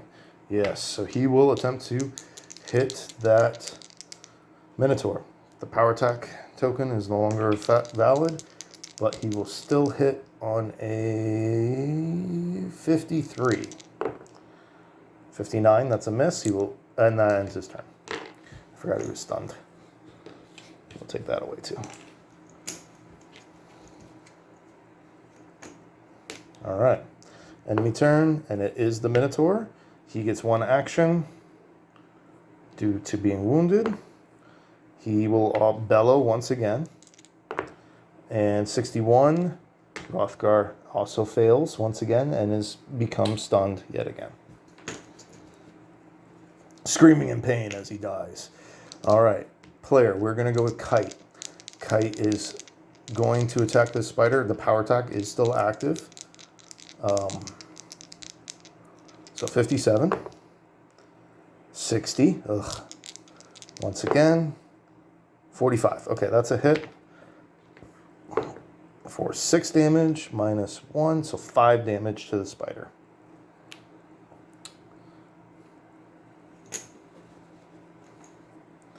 Spider's turn. 6 is a regular attack. 22 is a hit for 1d10 for 3 damage to the chest, which is absorbed by the studded leather vest. He gets another attack. 39, that's also a hit to the chest for 6. So that does... Oh, I get to attempt to parry. I have not yet parried, because he does have a rapier. And a shield, actually. So it's a -15. What is the... I forget what the...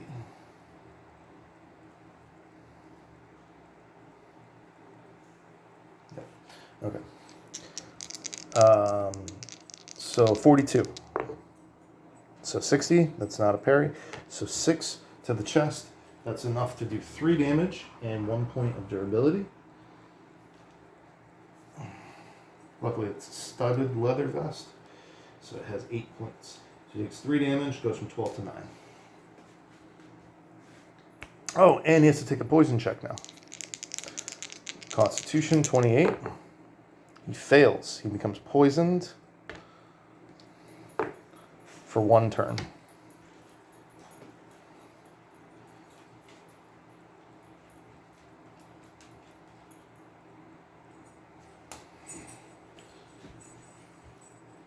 So he'll take 1 point of damage next turn.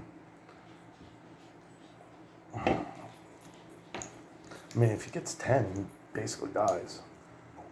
So it's crazy. All right. we're going to go with Alsace, who will load up his bow and then fire at that Minotaur. So he gets to hit on a 60, I believe. No, minus 20. Minus 20. He hits on a 50. 89, so that's a miss. And then reloads. Actually, he misses, and then 1, 2, 3, 4. With a reload.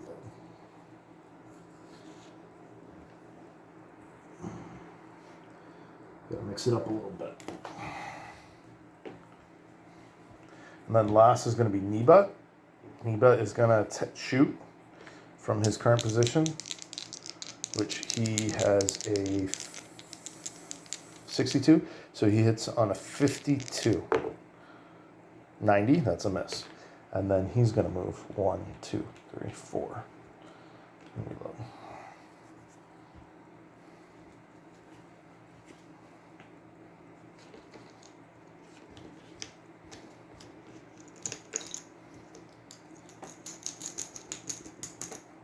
Okay, threat die, 13. This is the threat to 5.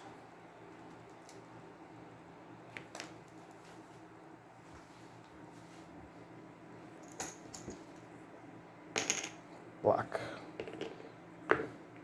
So Spider's gonna move.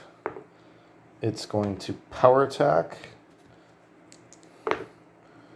Ooh, 18. That's a hit. Kite is going to attempt to parry. 42. Yep, 18 or 20, either one. So he successfully parries. Power attack gets left. Should probably start having him use parry stance, to be completely honest. All right. I'm actually going to do that. I will activate. Well, I'll go Rothgar first. Yep, he gets a act. He gets one action. He will attack.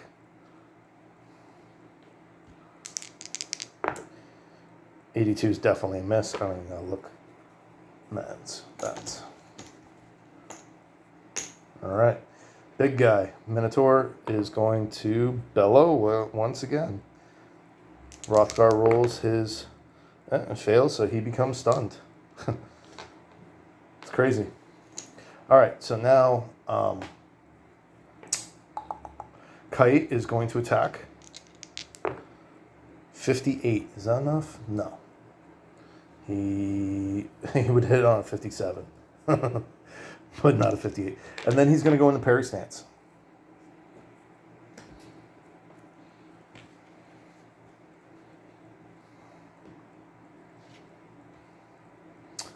And then we're going to have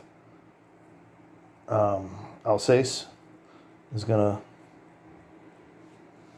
move up here. 1, 2, and then shoot at that spider. He is afraid of the spider, and he gets -10 through shooting through Kite. So that's 20. So he's going to hit on a 50. There is a power attack, so 86, that's a miss. And he is unloaded. All right, and now we're going to go with Niba. Niba is going to shoot. He does have to roll for fear. So Niba is a resolve of 48, 46. Ooh, 004. So his resolve is going to jump from a 48 to 49. Passes his fear test with flying colors.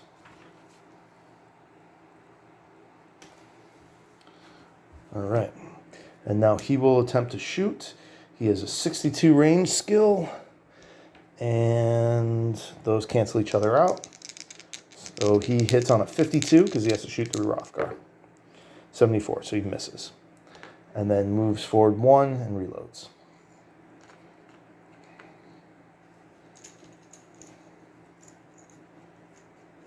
And that's that turn. So 3 turns in a row, I'm just not really doing too much. It's just kind of how the dice go sometimes. All right, new turn, 10. Threat die. Jumps to 6. Then we're going to go. If that Minotaur hadn't healed that 10, this battle would have been over a while ago. All right. We'll go with Hrothgar. Once again, 4. So he gets to act. Only gets 1 action point due to constantly being stunned. 003. That's a crit. He already crit on combat skill. So this is going to give him a point of energy. So he goes back up to 1 energy, and he still gets to roll 2 die and take the highest score, which is awesome. That's a 10. So 10 plus 2, 12 damage. That's a kill. He only had 5 life left. So that Minotaur is now dead. Awesome. Awesome, awesome, awesome. We're going to take away that stun. That ends Hrothgar. I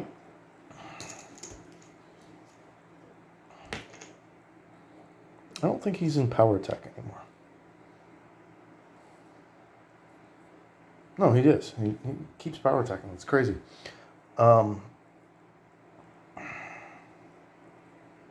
We'll give Nebut. Nebut's going to go 1, 2, 3, 4. That avoids Alsace, so that's he's going to shoot from that position. It's going to be a minus 10 from shooting through Kite at that range. And I believe that's it, because he's in power attack. 22, that's a hit. That's 1d6. 6 damage, awesome. Minus the 1 natural armor, so that's 5 damage. That ends Nebut's turn. All right. We're going to go with Alsace is actually going to equip his broadsword and then move and attack. Oh. I guess I can't do that. Huh. So he's going to reload and then shoot. He gets a minus 10 for fear. And minus 10 for shooting, so he hits on a 50. So he misses, and it still sits there unloaded. I did something wrong there, clearly.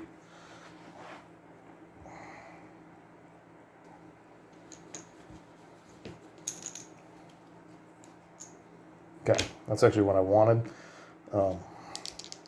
So he is going to regular attack. Kite is 75. That's a miss. And then he's got regular attack Kite again. That's a 37. But Kite is in parry stance. So he parries on a 72. So it's the difference between a 42 or a 72 for his parry. So 14, easy parry. You do have to check how much damage he's doing, though. It's a D10, 10 damage. Ooh. Because that is not a great shield or anything. So, ooh, he still takes a good chunk of damage. So that parry goes into the shield, damages the shield. It's a minus 6. He still delivers 6 damage to Kite. Wounding Kite and bringing in a 3. And, oh, and actually to 2. Because Kite takes a damage from poison. And now I have to check to see if he's poisoned again. Ooh. Not poisoned. Or, no, is poisoned. I'm sorry. Is poisoned. For 9 turns, so he's going to die? No.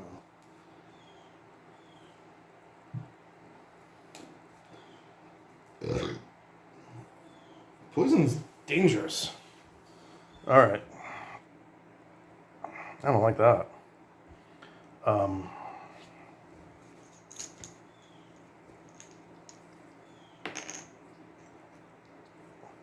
So now it's Kite's turn. he's going to move. 1, 2, 4. He's going to go 3. Right there. So 2 to move out of the zone of control, and then 1, 2. I don't think he can heal himself in combat. He needs 2 action points for that.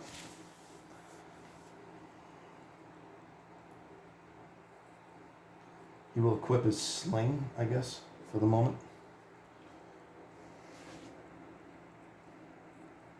And I'll end that round. And he is no longer power attack. He's no longer in parry. I believe he is unloaded as well.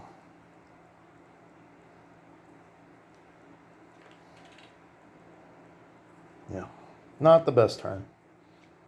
Okay. 10 is higher than 6, so 7.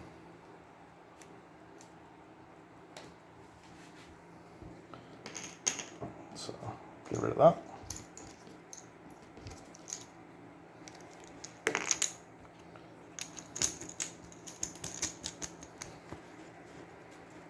Friggin' spider's killing me. Spider goes first. So it will charge Alsace, I guess.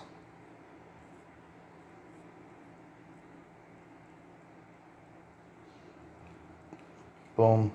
Attack. So that is power attack. 82. That's a miss. Alright, so everybody gets to go next. So first we're going to activate Kite, who's going to drop to 1 hit point from the poison. Still has 8 turns remaining. And he will attempt to bandage himself. His healing skill is a 54. And he will use Heroic Force of Will to make this a 64. 17, good, that's a pass. And it's 1d4 hit points. 1, ugh, not great. So he heals himself 1 hit point. 2, and he loses his energy. And yeah, loses a use on his bandage. Okay. Next, we're going to have Alsace. He's going to equip his broadsword and then attack. He hits on a 56, minus 10 from fear, so 46 minus 5. So he hits on a 41 with his broadsword. 007, that's clearly a hit. And the broadsword is 1d8 plus 2. 4, so 6, minus 1, so another 5 damage to the spider. That's enough to wound it. Brings it down to 10 life. Alsace is actually a pretty effective melee fighter. More so than Kneebutt. Alright, so those 2 turns are done. Then we're going to... Hrothgar. He's going to march back. 1, 2, 3, 4, 5, 6. And then we're going to go with Kneebutt. And he's going to 1, 2, which reloads his weapon. And then he's going to fire. He is not afraid, but he is firing through Alsace. And there's minus 5 from the... So he's got minus 15, minus 5 from the spider. And he normally hits on a 62. So that is a 47. 95, that's a miss. Okay. And that's that.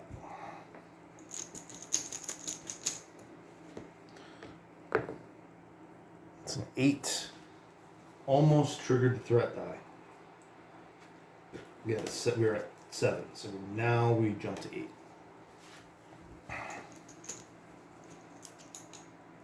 Spider goes first. He gets 1 action to attack Alsace. 70 is a miss. Okay, so now Kite is going to go. He's going to attempt to heal. He heals on a 54. 79, that's a fail. All right, and now Alsace will act. He will attack. 19, that's a hit. 1d8 plus 2. So that's 6. That's another 5 damage. bringing the spider down to 5 life. You think it's to attack again? That's a miss. We then get knee butt. Oh no, we'll get Rothgar. And he's going to go 1, 2, 3, 4. And then he gets to attack once. And he will hit on, oh, he's got to roll for fear. I'm going to re-roll that. He passes that fear test. And then he's going to roll, he will hit on a 58. 29, that's a hit. 4 plus 2, 6, minus 1, so that's a kill. That's it. Oh, and since he failed, Kite is back down to 1 hit point. And poison has 7 turns. So, poison is no joke. I don't really understand how I'm going to avoid him dying right now. I'm a little scared about that because Kite's become like my favorite character. I really want him to level up. Yeah. I really hope he doesn't die. All right. So in the aftermath of the battle, I killed 2 giant spiders and 1 minotaur. Giant spiders are worth 340. Minotaur is worth 450.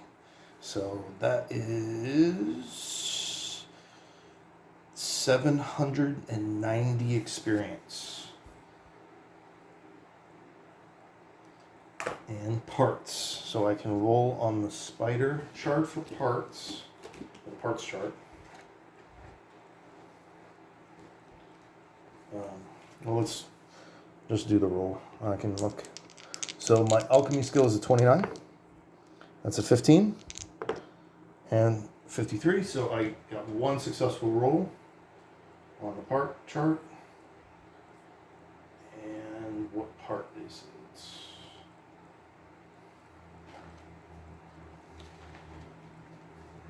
Giant spider. Spider fang.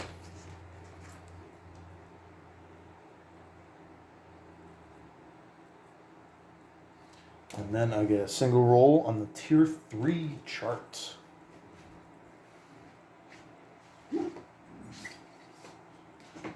Tier 3 chart.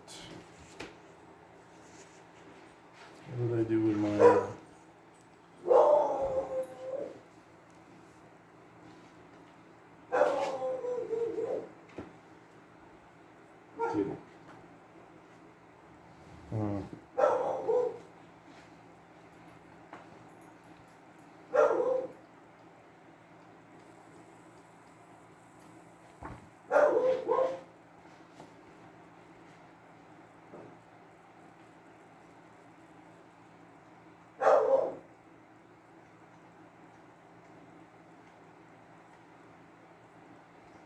I'm so confused.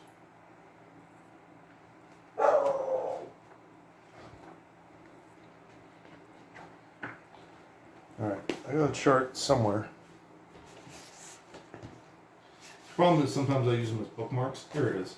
Okay. Tier 3, 1d10. 6. 80 coins. I'm just going to write that in the group pile for now. So I got 790 experience plus 80 coins from that battle. As of right now, everyone's alive. I'm going to look at the poison rule. See how the correct way to handle that. Poison is very, very deadly. You know, it's just an extra 10 damage that your armor can't affect. 77, 120.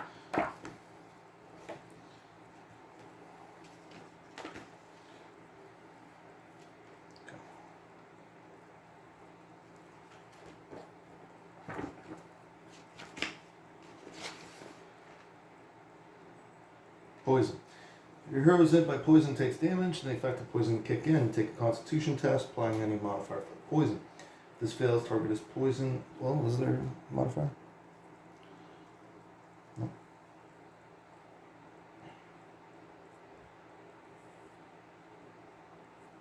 Oh. You take a constitution test every turn. So I lost 3 points to poison so far. So I'm going to take 3 more constitution tests. I pass on a 28. So fail, fail, fail. Okay.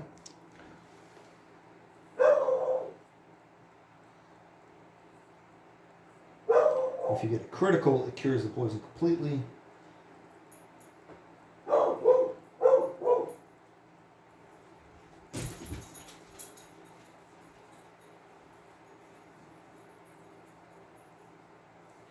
Party takes a rest, roll all remaining rolls.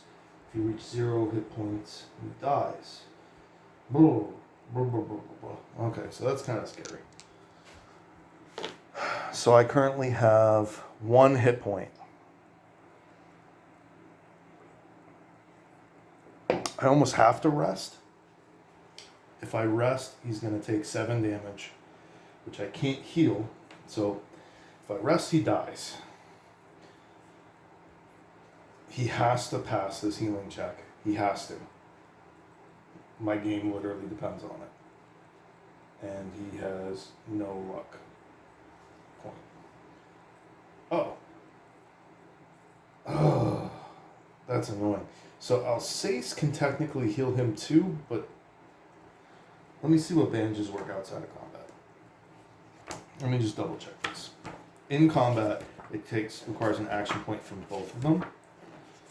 But let me see if I can. Let me just double check this. Make sure I'm doing this right. Wow, there's 4 different pages for bandages.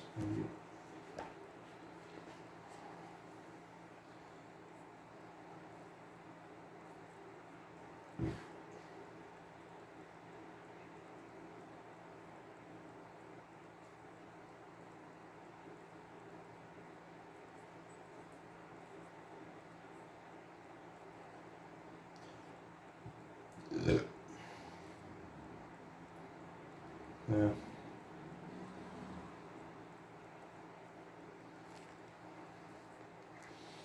Okay. What does it help? All right. What?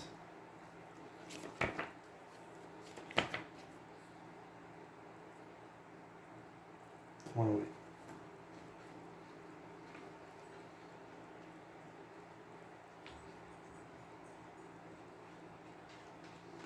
Okay, in combat, it costs 2 action points, or you lose 1 AP. I knew that. 120, 182. Let's see, but what about out of combat?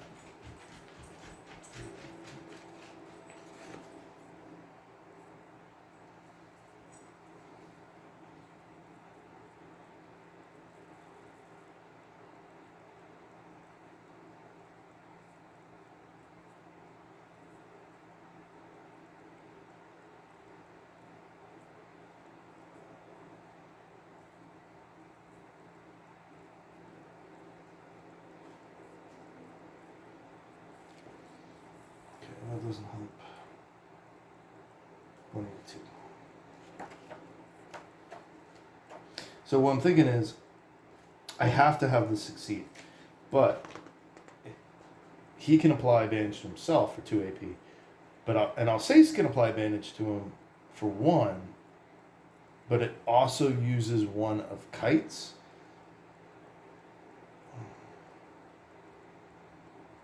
Yeah, it doesn't say anything other than the combat rule. Okay. So if this fails, I'm gonna die, I guess, again. Or he'll at least have to make a death roll. So Kite is... So battle is over. I guess I make the threat roll first. 19, that's a pass. Threat roll goes to 9. Now, please succeed, please succeed, please succeed. I don't want him to die. I will pass on a 54. 39, thank you. Thank you, thank you, thank you, thank you, thank you. Please be a 3 or 4. 2. Still better than nothing. Okay, so that heals Kite up to 3 hit points. He also then gets to roll on his poison. 39 is a fail. So he takes 1 more point of damage, drops to 2. And poison goes down to 6. See, this is the problem. It's just a constant. He's going to, that bandage gets used up, he replaces it from one from his bag.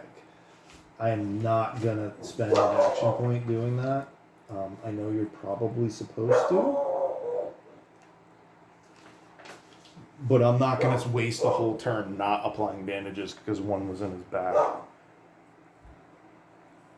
Or you know what? Fine. It is. So he'll stay right there. This goes off. All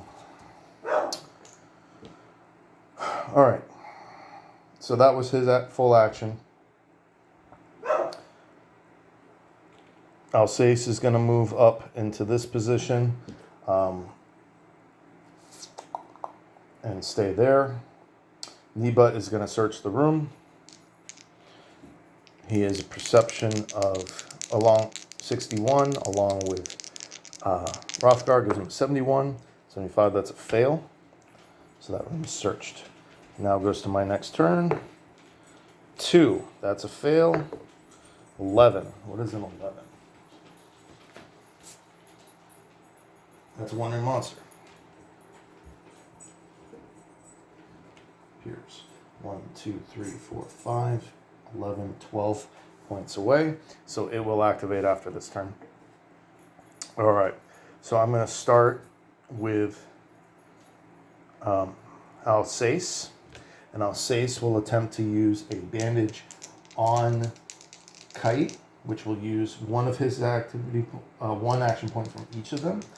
He heals on a 30, and he will actually use a point of energy to make it a 40 with Heroic Force of Will. Heroic Force of Will healing. 86. He will use a luck point to re-roll that. 96. Okay, that sucks. That's a fail. And then Kite will use his 1 remaining action point to pull a bandage out of his backpack and put it in his quick slot so that he can use it. And then he rolls his Constitution test, 89, that's a fail, and he takes 1 more point of damage, back down to 1 hit point. With 5 points of poison remaining, 5 turns of poison remaining. It's getting frustrating. All right. Rothgar.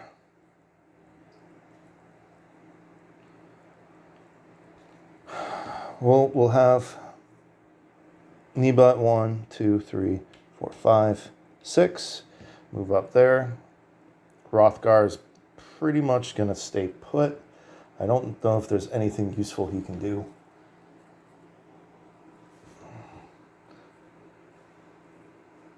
At this moment. He's pretty much just going to stay put.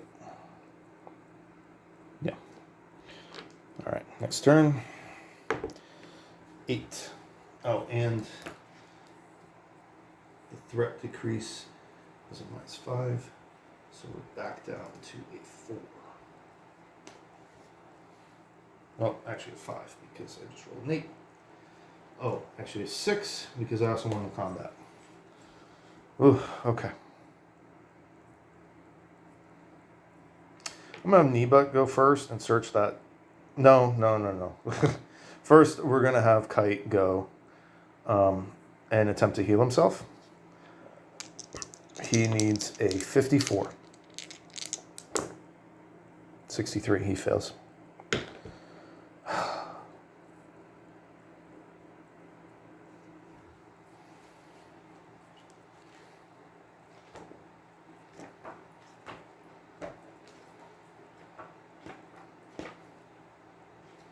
And bandages really don't work very well.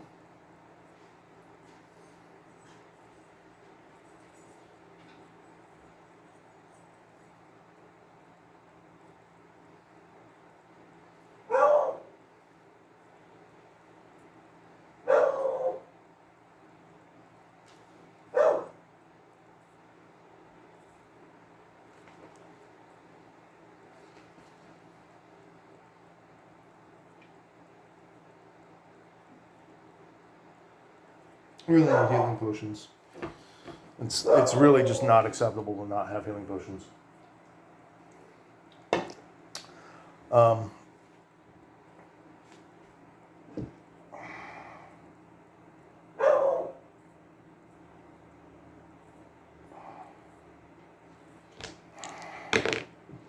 13, he passes his constitution check, thankfully.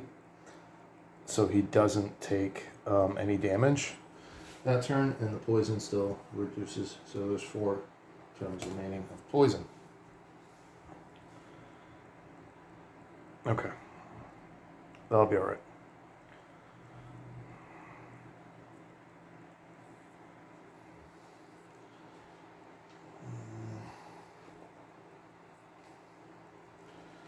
Sorry, I keep going to the book. I just want to make sure I do this right. So I think I'm going to call up rest.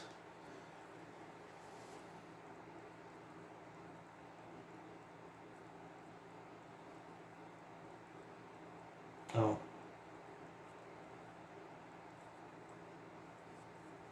Okay, not yet. I'm not all on the same tile. So we're going to start with Kneebutt. He's going to search that adventure. So dead adventure table. Well, first, I have to draw one of these. It's a red. So this is specific to this dungeon. Medallion. Okay, red card. The heroes carefully examine the fall adventure but cannot find anything that matches the old man's description. Either someone else snatched it before your heroes, or this is not the poor soul you were seeking. Alright, I still get to roll on the table. Dead adventurer. D10. That's a 4. That is a mundane treasure. So I grab 2 mundane treasures. Ingredients or staff. I think we'll take the ingredients. 1d3 ingredients will be fine, just fine. For my alchemy. Let's see if I have that table real quick.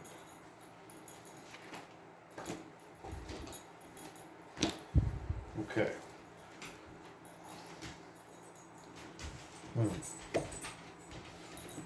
What type of ingredient? Oh, site ingredients, okay. So, D100. So I get a 23 is a bright gallberry.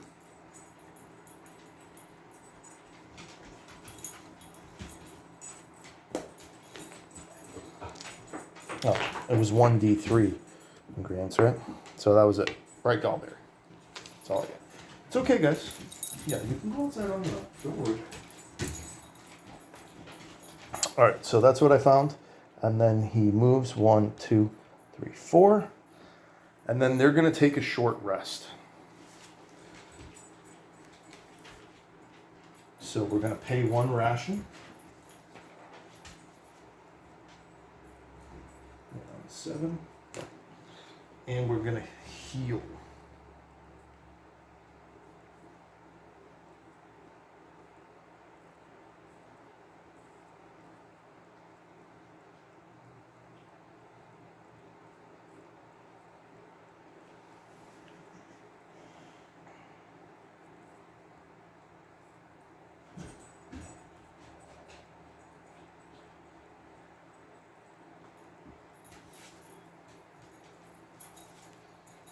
It's actually confusing how this says. So the Wandering Monster is going to obviously crash their party. It gets to make 3 moves. So move 12 spaces and ambush them. But it says, however, before the monsters show up, the party has had some time to do at least some things. The food is still consumed. And the party may make free adjustments to their equipment before the battle. So you may arrange your heroes. Deduct the food, rearrange. Oh, I don't heal. Yeah, they're in bold. Oh, you don't. Okay, I'm not gonna rest then. That's. I was thinking because you eat the food, you still get to heal. Maybe you didn't get to roll for the energy or like get your mana and stuff like that. But no, you don't get to heal. So that's no good. That won't work. So I had rolled for his healing. He gets one more chance. If he starts bleeding out, he can heal him.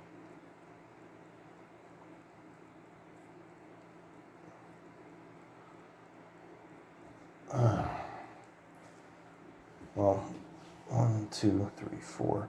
1, 2, 3, 4, 5, 6, 7, 8. And that's enough to... all right, so that ends that turn. Now I have to roll to see what enemy I get. Ooh, 9. 9 is 19. 1d. Oh my god. I might as well just kill him now. Why can't I just heal? Poison is way too dangerous for starting monsters to have. That's just crazy. Absolutely crazy. What time is it? 3:30. So I roll 19. That's 1d6 Ratkin Skirmishers. 4. And 1d4 Ratkin Elite. 1. So skirmishers are ranged shooters.